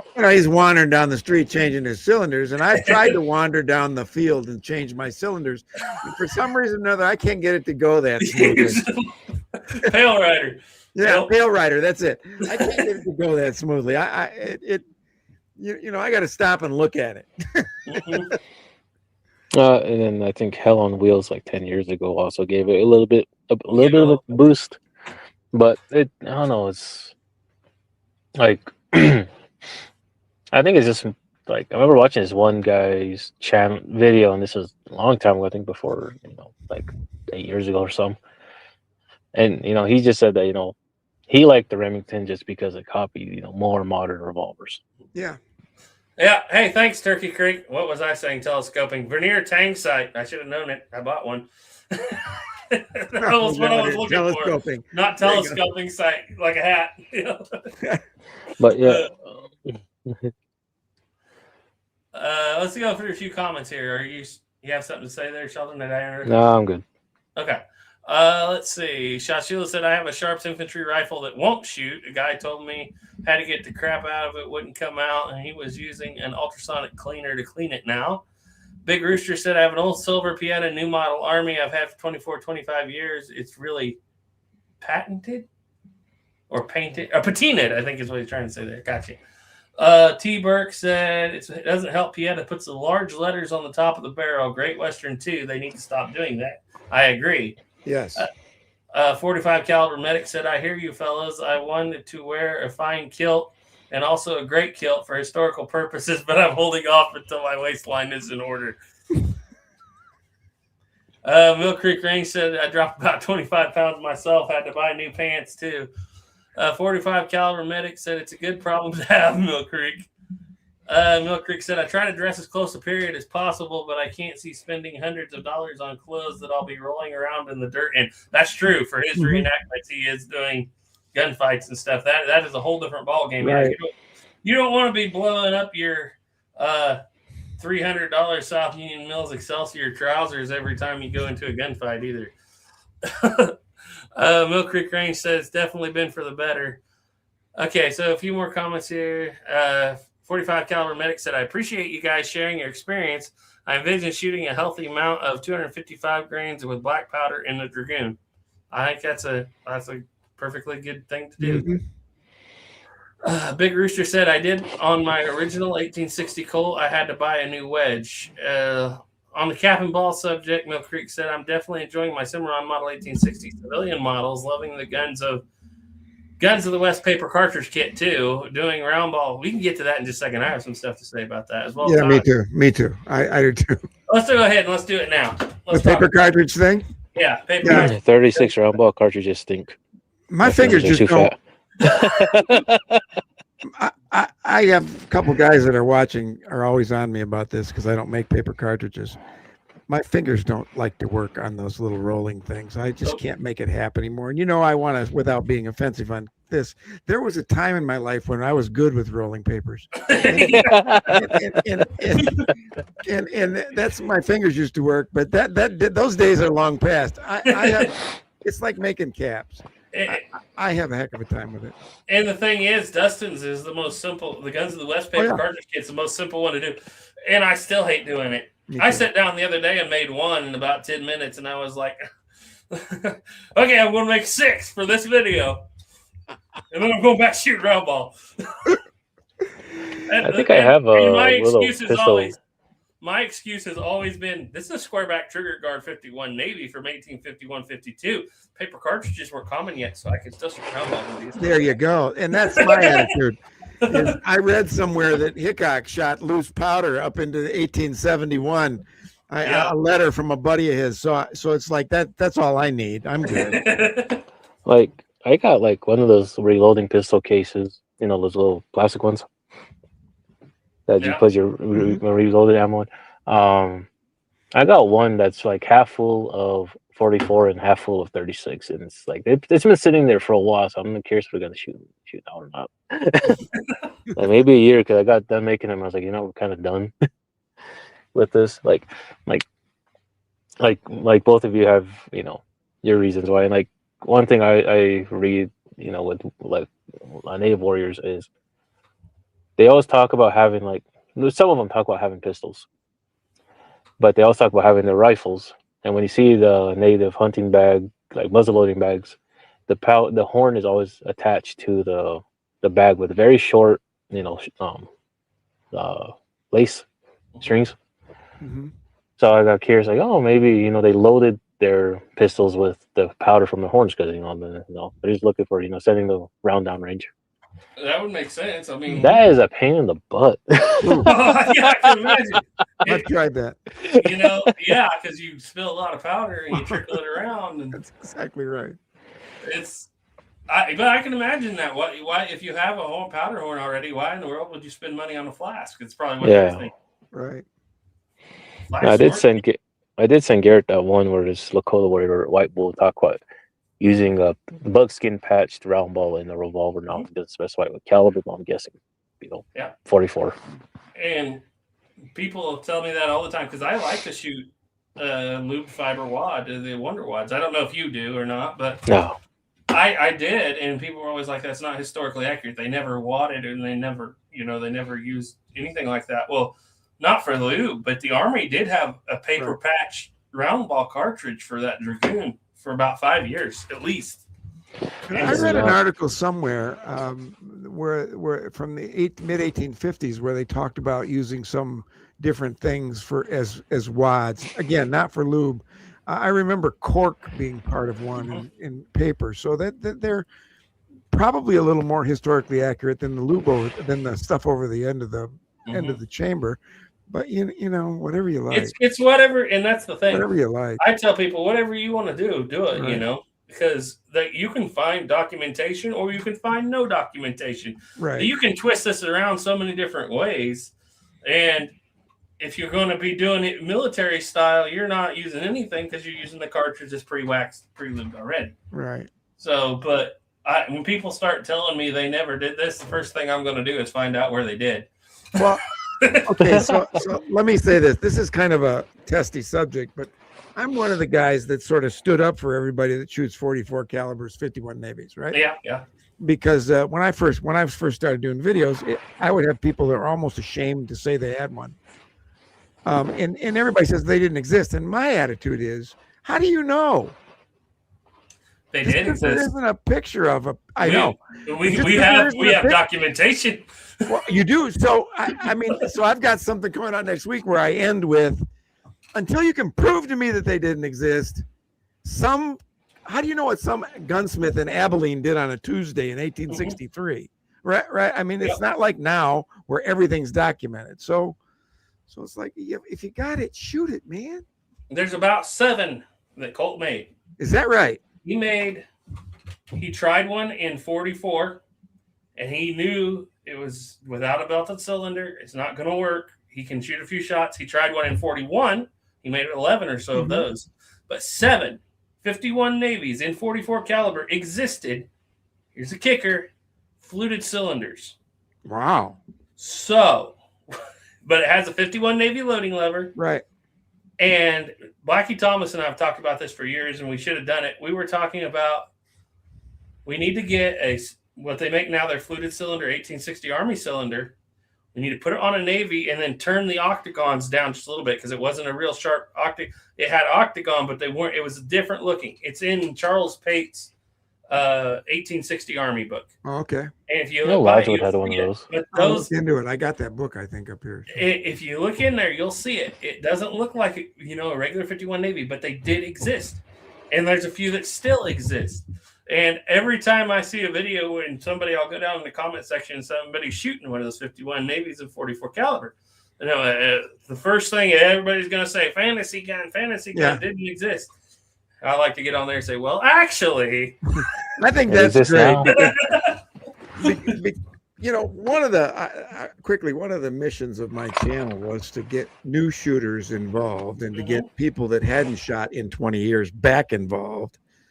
Get people up off their couch and out shooting and all that stuff. And I had a lot of people contact me or comment about people gave them a lot of garbage about those 51 Navies and 44 caliber. And so I started doing videos about them because I wanted to, sort of like, hey, who cares what people think, right? Just get out there and have some fun. They're good shooting guns, right? So, and they're cheaper. So that's, I've sort of made a thing out of 51 Navies and 44 caliber. Yeah, I agree with. And I'm going to keep doing it. I got another one's coming out next week. I'm going to keep doing it. I agree with Jay Stone. It's also the thing of, they didn't exist in the 19th century, but they exist now, and just have fun. Yeah, well, exactly. If you're not doing historical reenactments, right? If you're not doing history, who cares? Yeah. And if you are, I'm not going to take one of those to that. Right, I will say this though: when you put a belted cylinder in a 51 Navy, had Colt made it, in my opinion, that would have been the prettiest Colt cap ball revolver that ever existed. Had he done it. Now, so technically, there is one other thing you can say. It's very much like a Leach and Dancing Brothers. Dance Brothers. That is what I do say. I say, Colt may not have made them, but Dance Brothers did. Yeah. So they did exist, right? It just wasn't a Colt. So like one of my Pieta 1860 Armies, I bought it at a gun show, and I bought it from this mountain man looking dude, and I don't know what the heck he did with it, but he beat it up. But he was selling it along with the 44 Navy. Well, I was looking at it, and he had the 44 Navy frame with the 60 Army barrel. So I bought it, and I just threw on my other Pieta 60 Army grips, and now I got a civilian 60 Army that doesn't have those shoulder screws on it. I have two of those. One's a Uberti. I need to get a new barrel for that, but those things are costly. Isn't that the one? Didn't you send one off to Lodgewood? Yeah, that's the barrel I sent off to Lodgewood with my second generation Colt. So it has that barrel on it now. Well, I'll tell you what, I have a 51 Navy 44 they call it on where I got it. They call it battle worn. It's got that fake old patina. And it is the prettiest revolver I've got. It's basically an 1861 Navy or an Army 1860 Army on a Navy frame. It's just absolutely with the creeping loading lever and the round barrel and the whole bit. it is just a sweet, sweet, sweet looking gun. Yeah. You know, it's I love it. So it's I'll tell you the prettiest cap and ball revolver that I ever put together. And I antiqued it, and it's not here right now. I can't show it anyway. But if you go back and look up Mr. Shorty on my channel on Smoke in the Woods, I took an Army San Marco Sheriff's Model 51 Navy and 44. Was missing the loading lever. And I got it from a neighbor for like next to nothing. And I took that thing and I chopped the barrel right at the front of that octagon where the loading lever went. And then I put the sight back in the top. And that little package looks so cool. And historically, you couldn't do it that way because, you know, you would have had the round barrel, which would have a totally different look if you're using the 44. So it was cool. I like that. Oh, yeah. So I showed Garrett the pictures of mine, but mine I made out of the other extra Pieta frame I have. And I was going to make grips for it. And I seen like a Remington with, you know, Frontier replacement grips, and they had like the little square, you know, a square nut screw through it to, you know, as a replacement grip. So I was going to do that with the Pieta one I have, but that one's a snub nose. And I was going to use that as, you know, basically, you know, a hideaway gun because, you know, back then with a lot of the tribes is, you know, they basically, you know, kept their thing. They try to keep their, at least their weapons until they were serviceable anymore. And as much as I like the place and as much as I love their books with the Museum of the Fur Trade, almost everything they have is an artifact from Wounded Knee. I'm like, everything. And it's just like, either that or there are 77 records of Little Bighorn, but they're actually the records from the Cheyenne outbreak. So I don't know how half the stuff in there is right.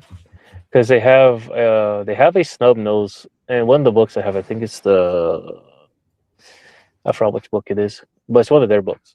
They have pictures of it, and they said that, you know, it's a snub nose 1860 Army that they picked up at Wounded Knee, or someone picked it up at Wounded Knee and they documented it. I don't know, but it's a thing of, it makes sense, you know, that they lobbed the barrel off because, you know, they lobbed the barrel off of, you know, long guns to make pistols. And why not make a pistol even more smaller to hide it away? I think sometimes we get to thinking, you know, every generation is a little arrogant about us and everybody else. I think sometimes it's easy to get to thinking that everybody that came before us was stupid. And that we're the only ones that can figure out that you could shut that it wouldn't be cool to conceal your cap and ball revolver in your pocket. I mean, don't get me started on why medieval people wouldn't have believed they were living in the dark age. That came with the next generation. Exactly. Exactly. They didn't label it themselves. Hey, look at it. We're in the dark ages. We're so much smarter than our ancestors. All right. You're so much smarter. I'm going to give you a block of wood, a rock, and a piece of steel, and I want you to make an accurate rifle out of it. Tell me how you're going to make this work. Right. How many springs are you going to need? I think it would be hard for people today to figure out how to build a flintlock lock. There's no doubt. I couldn't do it. I got friends who could do it, but I couldn't do it. Nope. It's we have very complicated machinery back then. You know, it just wasn't run by automation. Like, this is a real quick history thing, but the Frank Gollard, he says that, you know, he almost got shot point blank by a cap and ball gun by a native, you know, that was like cover himself up with a blanket. And, you know, that was about the time I was reading that book because, you know, I only had the one Navy. Like, yeah, I could see them hiding underneath a blanket, you know, wrapping around themselves, kind of, you know. I don't know if Jay's still never seen pictures of natives doing that, but they wrap it around them, like covering in their face, and like we can only like see like maybe they're basically their eyes. It's like, yeah, I could see that happening, and then, you know, I was thinking about, like, you know, they probably cut the barrel down to be you know, smaller to hide it better, pull it out better, draw better. And the only way he says that, you know, he thinks it was a cap and ball was because he says it was an old-fashioned Colt pistol and the cap snapped. Yeah, interesting, because I was reading, because I'm doing some story for the kids in school here, and I was studying up on, like, a shootout that happened in a little town here about maybe 150 yards away from me, 1888. And one man was killed, and another man was severely wounded. And these shots happened in the street, one direction, one the other, at about 25 yards, both directions. So about over the course of 50. And I thought this is interesting because the story was there was inside a saloon gambling. One of the young cowboys gets mad, pulls a pistol out of his pocket. That's the first thing that struck me. I was like, okay, it's interesting. And the saloon proprietor grabs the pistol from him, sticks it in his back pocket, and then him and his brother drag the guy out and throw him in the street. What they didn't realize was the cowboy had reached around behind him and grabbed that pistol out of his back pocket. And when they threw him in the street, he came up shooting, and one brother ran that way and one brother ran that way. One of them, our old 11 Bang Bang studio, the one that actually died on the steps of the old 11 Bang Bang. Oh, wow. Yeah, no, and this was in 1888. The coroner's report recalled repulling from each body, one body he took, the guy that was alive took 2 .31 caliber balls, and the guy that was dead took 1 .31 caliber ball out of the back of his neck. And he didn't say bullet. And so what I took from that, and the more I dug into it, this cowboy had a 1849 Colt pocket model. And in 1888, killed one guy and wounded another one with it. And the guy that's dead is buried up on the hill behind my house in the cemetery. Wow. And so I was like, that is insane to think. They're still packing this archaic 49 pocket model in 1888. But, he's a young, poor cowboy. What else is he going to have? Well, that's. I think sometimes we get to thinking, or some people get to thinking that first of all, you could buy everything in sporting goods stores in 1875. Yeah. It's like when cartridges came out, and if you're stuck out in the middle of the mountains, where are you going to find cartridges? You're going to keep making your round balls and lead, and that everybody had money. I mean, the market got flooded after the war with all those surplus guns, and I think those lasted forever. I read something not too long ago somewhere that's, I wish I could remember, a guy talking about his grandmother still had her 1849 pocket in like 1920. Yeah. And they used it as the defense of the house. That was their house gun, right? Yeah. People don't give that thing credit for the amount of power that it actually has, especially with a conical bullet. Right. It's not that anemic as you would think. I mean, it's not. It would hurt. It would be bad. Yeah, I don't want to get shot. It's like, I remember reading this one, it's about, the 1860 Henry, and it was this one, if I could find an article, I'll find it, but it was like, it was talking about this family, and they kept the 60 Henry basically as their barn gun. They use it to dispatch hogs, they use it to get deer and whatnot. The only time they stopped using it was after World War II, because they stopped making the ammo. Couldn't get ammo for it. Mm-hmm. And that's why these cap and ball revolvers live on, because they never had that issue. Yeah, and then it was like, and then I remember reading this one. It was like, it was talking about Tombstone and Doc Holliday and stuff, and it said, the report was Doc Holliday was on the horse with a Henry rifle. He was cussing about, saying he's gonna go find that gang, whatever. And it was like saying, it was like a proponent of what we're talking about. I was like, and then one of the things was like, it said that, and it was like, reading an article, and the one said, well, if he's Doc Holliday, why would he be going around with the old rifle like 1860 Henry? It's like, well, it still works. It's still still of the time. It's probably cheaper for him to buy. Who knows? And he was probably broke most of the time from That's no kidding. Right. And it's just like any of us. How many of us today, you may have the nicest. How many guys out there hunting birds with an Remington 870 from the Wingmaster from the 70s and 80s? We're not going to get a modern Remington or a modern, because they're just not as made as well as the old ones. Right. I think it comes from some of the modern days thinking, where the new thing comes out, and new phone, new whatever, you need to get it. Yeah. And I think that's kind of been plaguing people for probably about half a century. They got a new car, we need to get a new car. Oh, they got this big TV, we need to get it. Now they got this new phone, we need to get this new phone. Yeah, I've just always wondered if you're out in the West somewhere, how long it would take for the newfangled guns to actually get to you, where you could even buy them. So, like, just sorry for cutting you off. But no, you're fine. I was done. That was that was my question. Like this Finn Burnett, he was a teamster in the Fort Laramie, Wyoming area in the late 1860s. And I think this is after that Casper fight where Lieutenant Casper got killed. or during that same fight, but they said, they killed this one Lakota warrior who was putting up a fight. And they go, to where, his body is, and and this is 67, 68. And they say he already has an 1866, Winchester, brand new off the line, basically. And then I think it was either Fred Burnett or it was another one. Yeah, that was the first Winchester they've seen. Like, they probably never seen a Henry before either, because Henrys were out, but they weren't everywhere. They weren't matched because there's only 14,000 of them made. Yeah. And then I think it was a ledger out of a sporting goods store or hardware store out of Omaha of August of 1867 that they sold 2 Winchester or improved Henry carbines, which were the 66 Winchester carbines. I did a lot of study on this a few years ago because where I live, I'm smack between Medicine Lodge and Dodge City. So pictures, when this thing got settled, there's pictures everywhere. And all the ranches around, the vast majority of them are still owned by families that started them way back when, 1870s, 1880s. Yeah. And surprisingly, most of those original firearms have still been passed down through the families. And there's a lot of them around here have records. So I'm very lucky to study this. The one gun that I have seen that took off immediately when it came out, it shows up in just about every picture, is the 73 Winchester. That one is everywhere immediately. The one gun I cannot hardly find any reference to or surviving in the collections of the local ranches is the 73 single action army, of all things.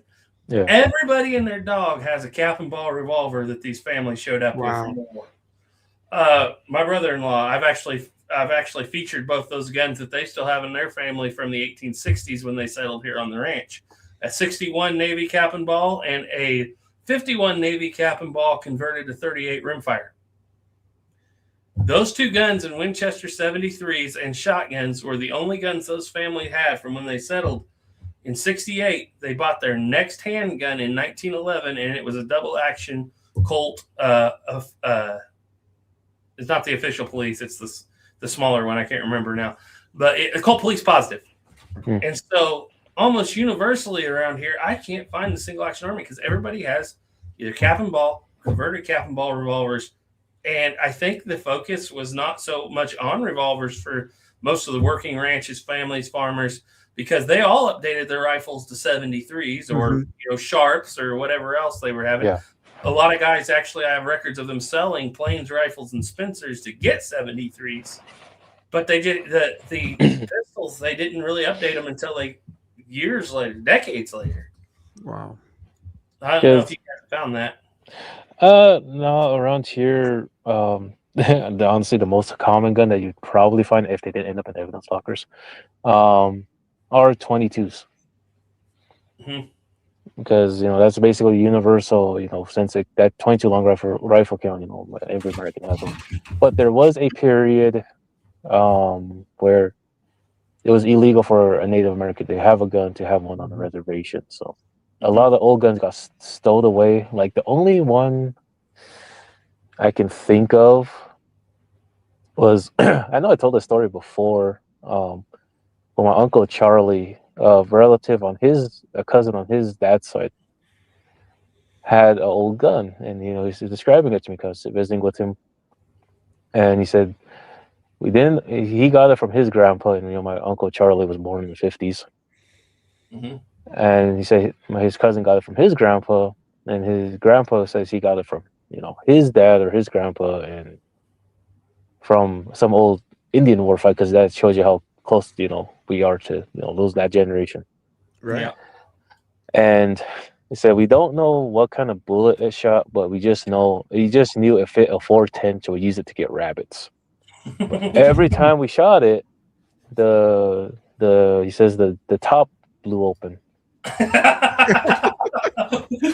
There you go. So I was like, hold on. So I pulled out my I typed him on my phone to show him a carbine, a trapdoor carbine. He's like, yeah, that's it. So, they were shooting 410 shells in it. That's good. 2.5 14-inch 410 shell might fit in that, dude. Every time we shot it, the door flew open. Okay, yeah. Yeah, that's scary. Yeah. But yeah. You know, there were kids in the 60s, you know, and you know they used it to get rabbits and stuff. To, you know, and that's the only reference to like an old gun like that I can, you know, an old West gun, because the next old gun was a trench model Winchester shotgun that one of my relatives carried in World War One. That was the other one. Ooh, that's cool. No idea where that gun went. I know, but yeah, that's the only gun I know besides 22s that have any stories around here. But you know, like after Wounded Knee and stuff like that, you know, they did like a mass confiscation of any kind of firearm. So now, what I'm curious about is, you know, Black Elk talks about it, but you know, he says that they buried a lot of families buried their guns before they went their good guns before they went to the agency, and gave all the muzzle loaders, all the beat up ones to the military. That's why I see that record all the time of that 77 turn in from the Cheyenne outbreak or whatever. Yeah. After it, and I'm always like, yeah, this. I don't know if I believe it, guys. I just don't know if I believe it. And it's like, yeah, just like it's a little rare to find any kind of. Then again, they don't really go around asking. Yeah. Mm-hmm. But yeah, that's all. I was just gonna say, that book that you've been showing me, does it have references to how many of them are broken and how many of them are working? Which book? The one you were sending me pictures out of the other day, or with return. Oh, I found those online. Oh, okay. Okay, well, Al Frasca's Springfield Trapdoor Book 2, the 50 caliber rifles. He has a whole section in there on captured native rifles, and it's insane because this is a compilation of the late 1870s and 80s, and it's pretty insane to me because, first of all, you'll see, like, in all that time of captured guns that they turned in, they have a section for working and a section for non-working. Section for working. In all that time, like 50 sharps. Yeah. A lot of trapdoors that are still working, like 50 caliber trapdoors. And that's one page. Page 2. Page 3 through 11, broken Lehman, broken Lehman, broken Lehman, broken Lehman, broken Lehman, not operational. I'm like, there's no way that 3/4 of your outfit has only got broken guns that are working, guys. Right. Again, they're not stupid. No. I mean, come on. You know, it's like Black Elk said, you know, they buried their good guns or they stole them away. Like I remember reading, and it's one of those things where it could have happened, could not have happened, because holy crap, anytime you talk about Crazy Horse, Jesus, it starts up a whole argument. And they said when the lieutenant went in to arrest him, he handed him one Winchester. They said that was it. The lieutenant didn't believe him, so they started tearing apart, the interior of the teepee, lifting up the buffalo rugs or blankets, whatnot. They found 3 more Winchesters hiding under all that. Now, it was the lieutenant who wrote it down, and he's like the only one who gave the account. It could be true. I don't know. You don't know what kind of guns they were able to get hold of. Yeah.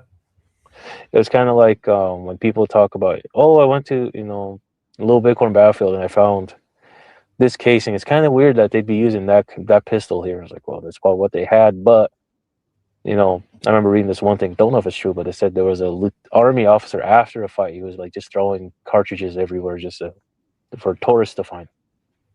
Oh yeah, just walking up there. That makes sense. Yeah. And then I guess they were finding 30-06, casings because they were doing salutes and stuff for the soldiers.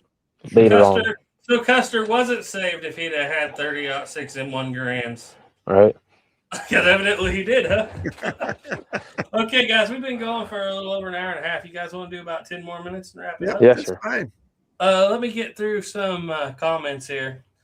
Because there was one earlier on, and I can't remember who it was. I can't find it now, but someone was asking the question to the tune of, where do you rank the revolvers, Colt first gen, Colt second gen, cap and ball revolvers, Pieta, Uberti, and Army San Marco? You want to get that one? Oh, sorry. No, go ahead, Jay. You got this. As far as their mechanics and function. I don't have a lot of experience with the different Colt gens, so I'll let you deal with that. Okay. I will take a Pieta all day long if I'm going to shoot. Mm-hmm. I think Ubertis look nicer sometimes. Sometimes, but that's not as universal as people make it out to be.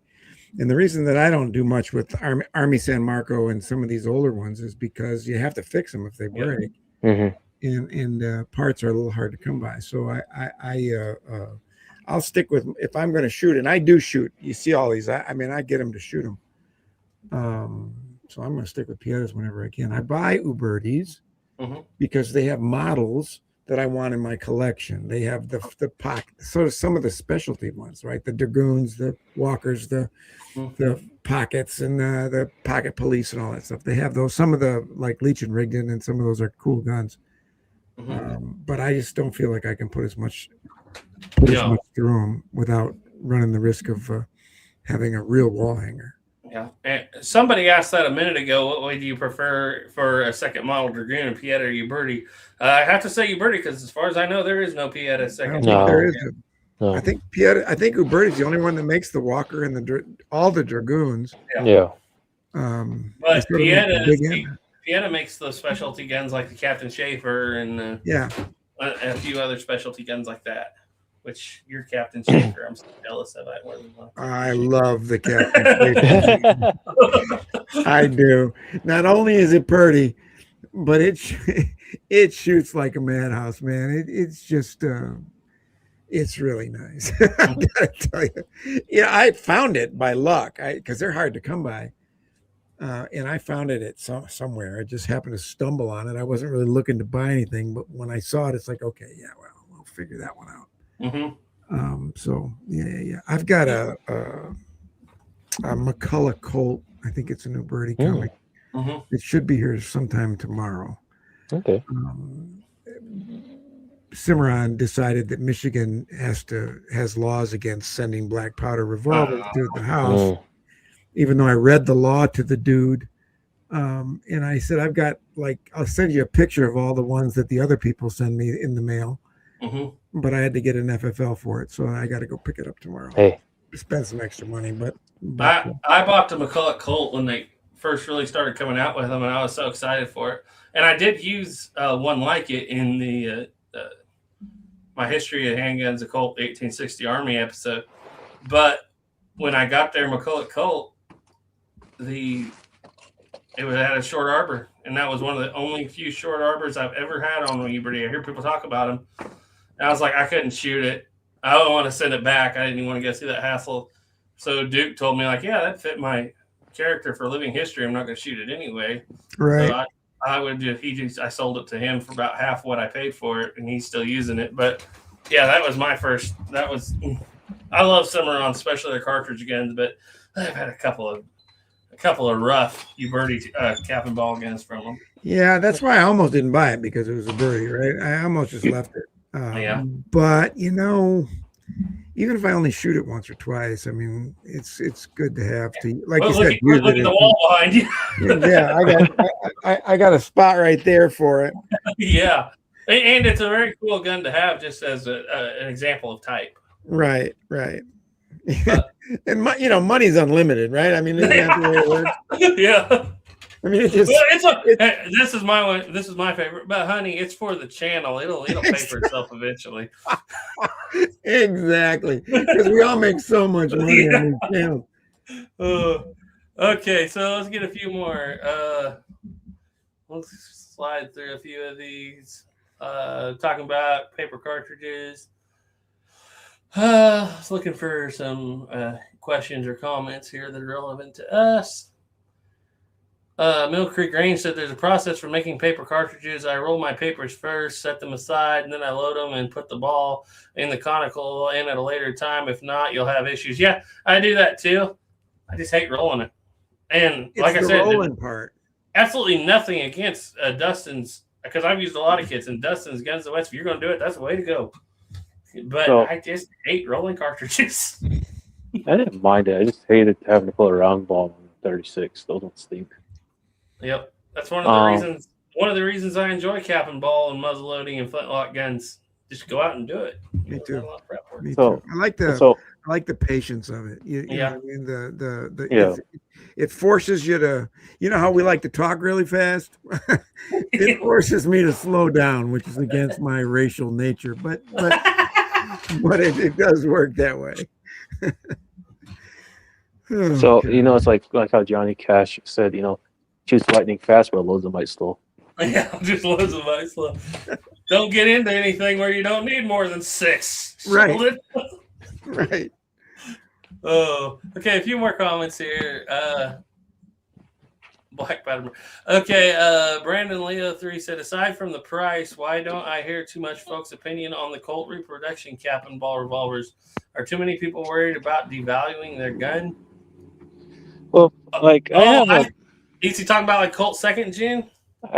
There's the 2nd gens, which I shoot. Mine's a Calvary edition, and maybe it's a little narrow-minded of me, but I listened to that Gary Barnes. He runs that shop down in Texas, Mm-hmm.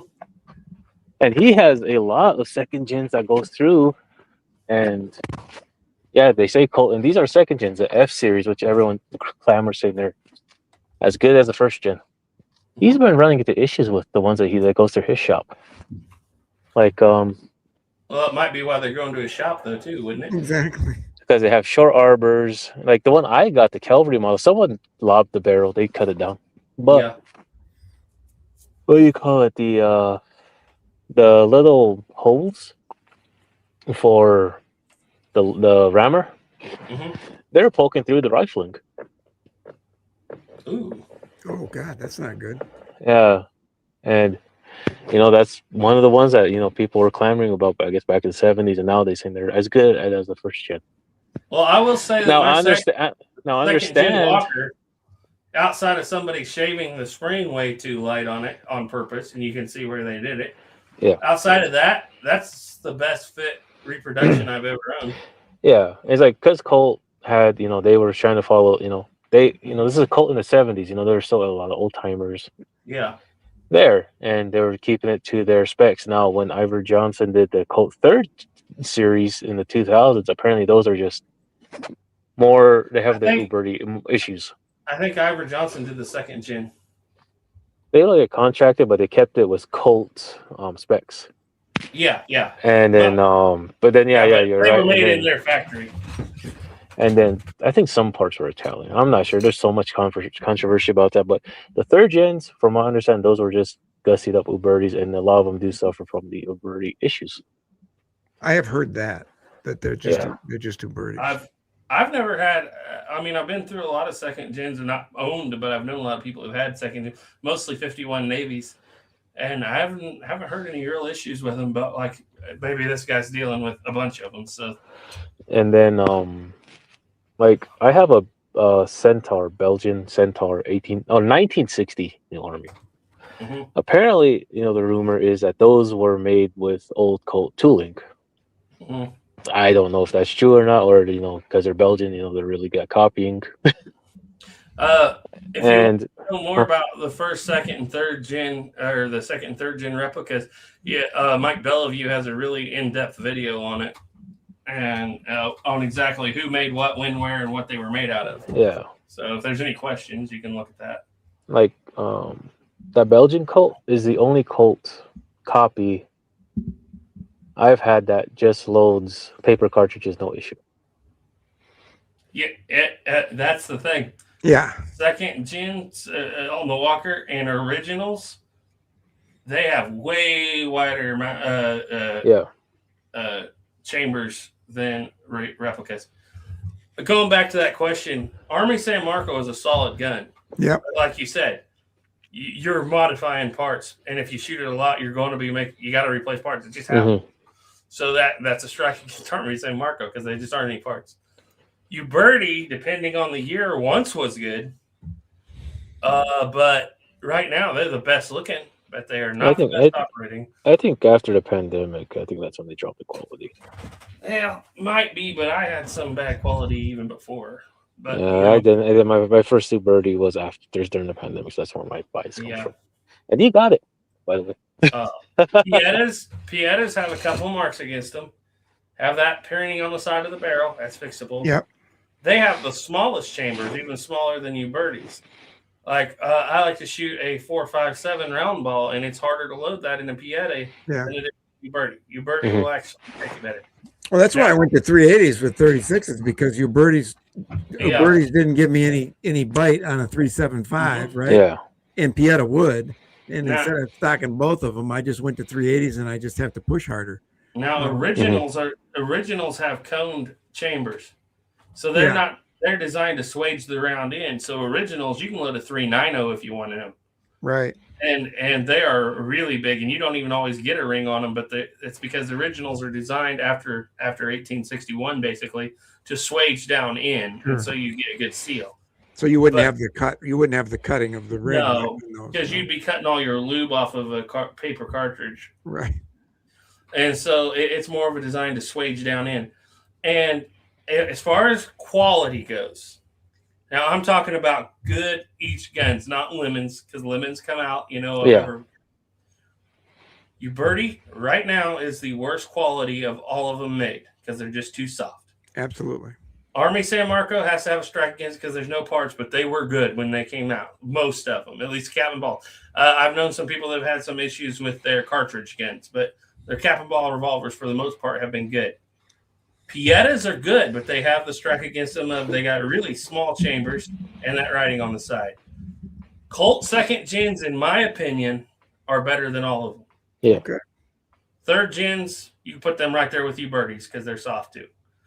But you get an original that's in good condition, you'll know the minute you cock that hammer back, this is an original. This isn't a replica. This is smooth. This has got a heavy hammer, but it's smooth. The action clicks stronger. The thing shoots better with progressive rifling. The thing just feels different in your hand because I'm not going to say the quality of the steel was better. Obviously, it might have been worse, but it feels different. Mm-hmm. Okay? And when you hold one and you shoot one, you're always like, I don't want to wear this gun out, but if I could shoot this one every day, this is the one I would shoot. That's just my opinion. I've been through a lot of them. No, I don't remember if you ever did get it, but Jay, have you ever tried like a stocked cap and ball? I'm sorry. Have you tried like a cap and ball Colt with the shoulder stock?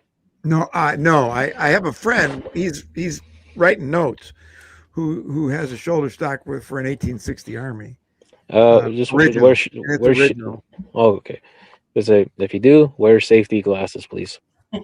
Well, I found out the hard way. Oh, is that right? Yeah. Because my Belgian copy came with the stock in that. You're putting your face right next to that cap. Oh yeah. Oh my God. Cap and the gas from the front. Like I don't know who was a genius behind this idea, but it doesn't work. Well, his name started with S, and his last name started with C.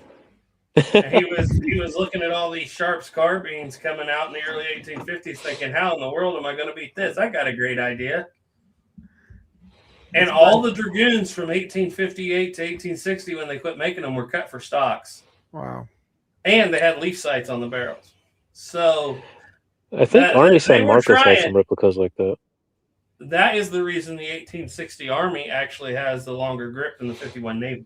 Yeah. He wanted to put that shorter grip on there, but the Army was like, we just spent the last 2 years buying all these stocks. Make the grip the same length as the dragoon grip. So we put these stocks on it. Now, 160 Army I would like to have is that I think CN Arsenal categorized it as a Type 3, where it has the shoulder stock cutouts, but there's no screw for it.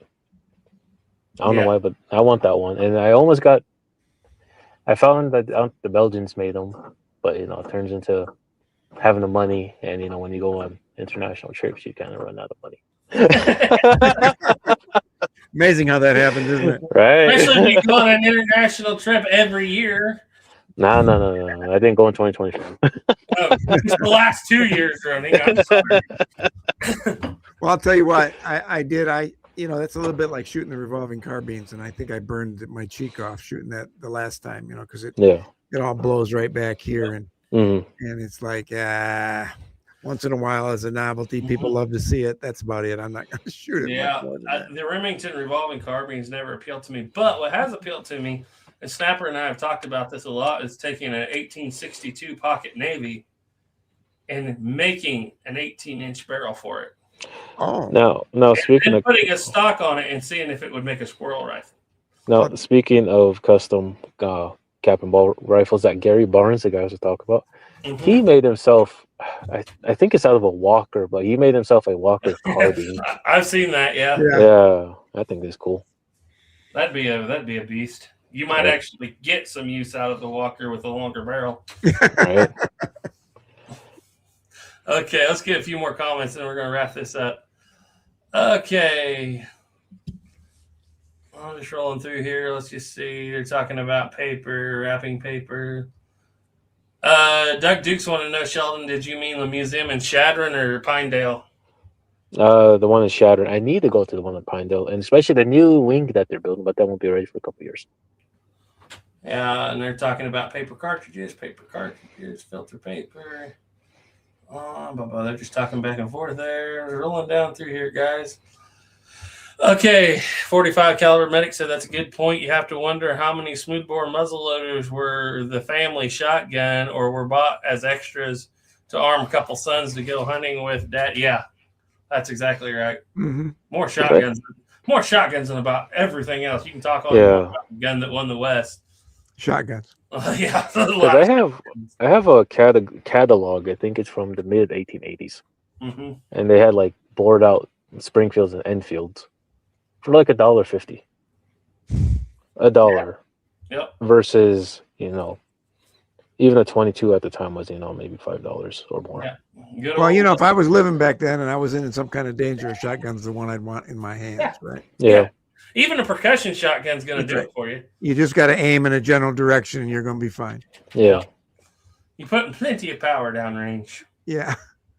And you got to feed yourself, and you're not going to see a deer every day, but you will probably see a rabbit or a squirrel every day. Right.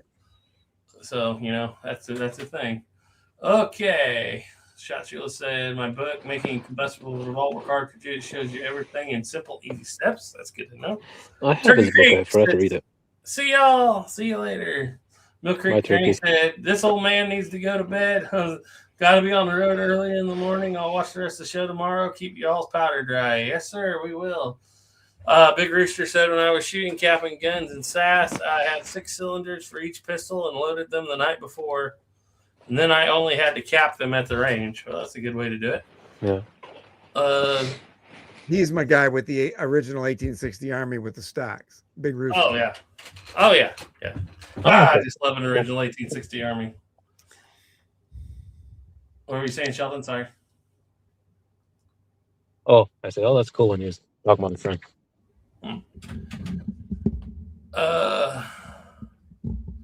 45 caliber medic. I'm just going through here, guys, just wrapping it up. How many rolling blocks are still out there being used? I have one in 43 Spanish myself. So do I. There's a lot of them.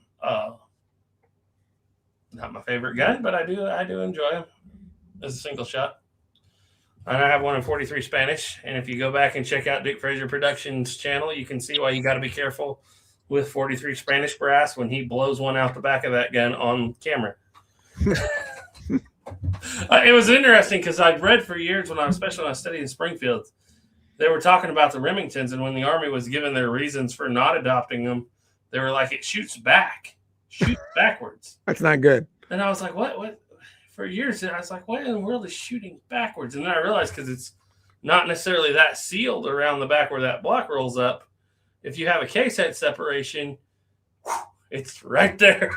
Oh, wow. Because there's nothing really stopping it. And we accidentally proved it on Duke's channel up in Wyoming one day out there when he took one 43 Spanish and we had a case head separation.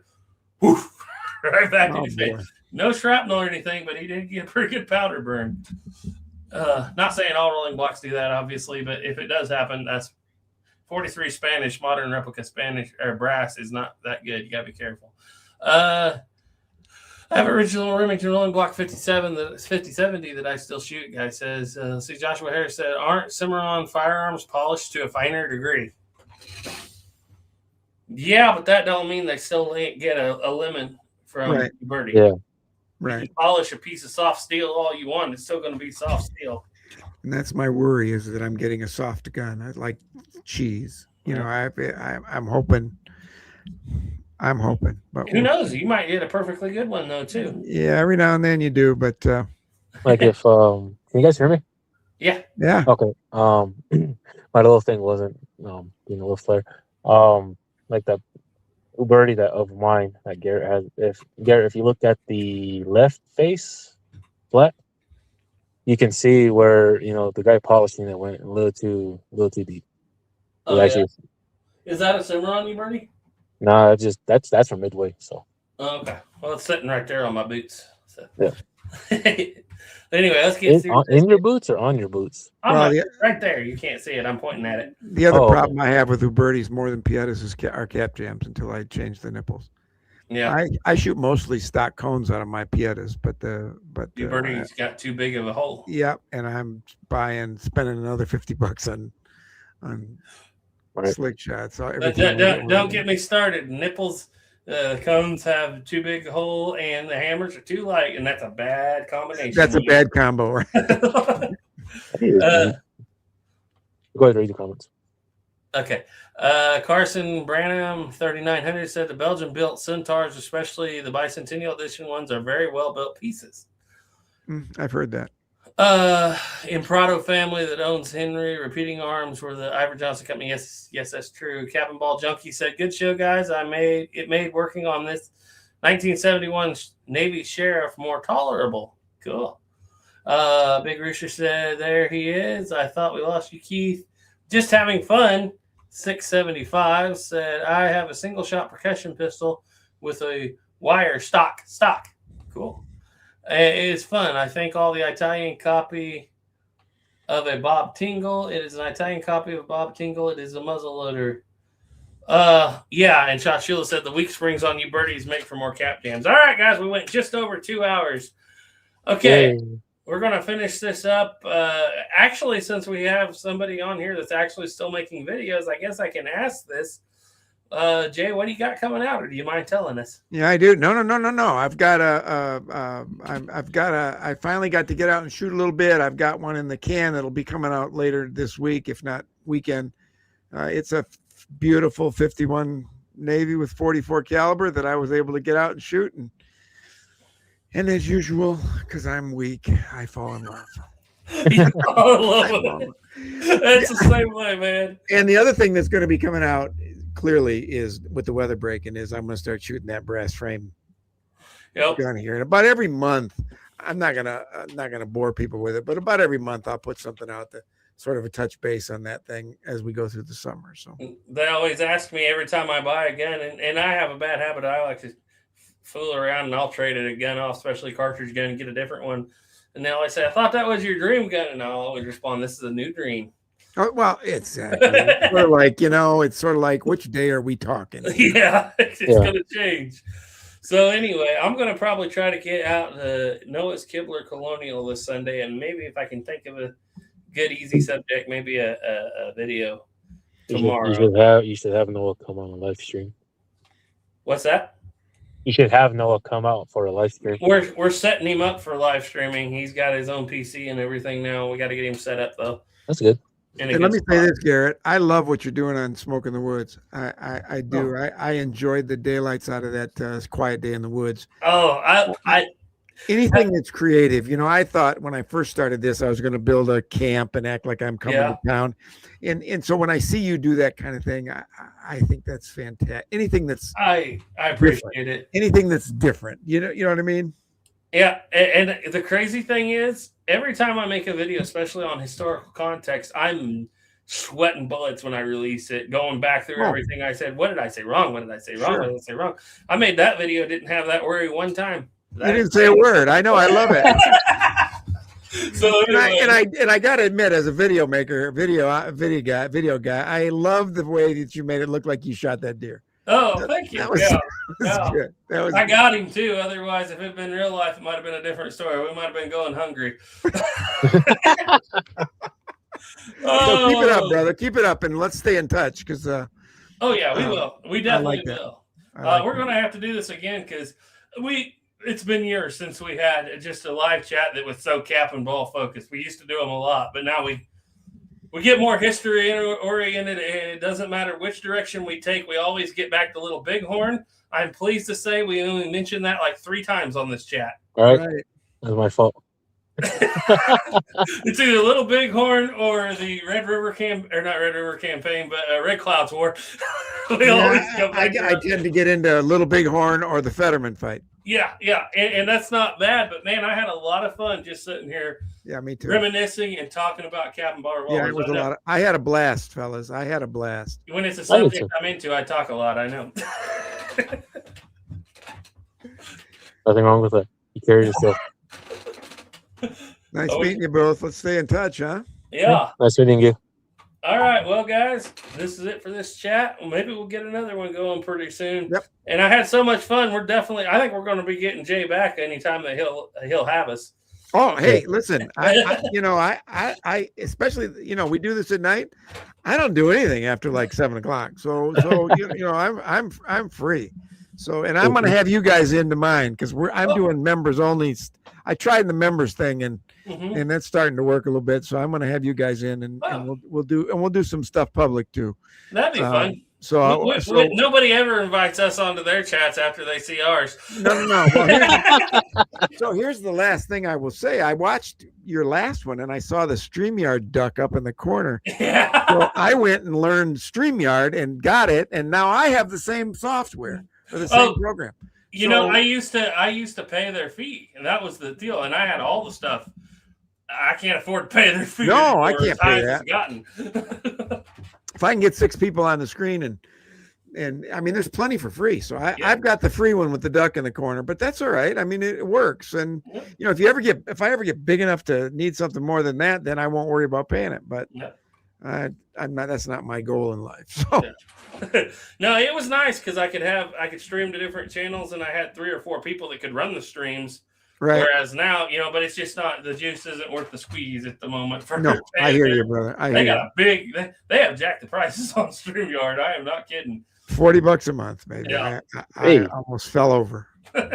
We paid $16 for about 3 years, and we were doing just fine with that. And I was like, I might be able to do that, but But anyway, all right, guys. I keep saying we're going to do it. We're going to shut it down. Trust in God. Keep your powder dry. Bye. Bye.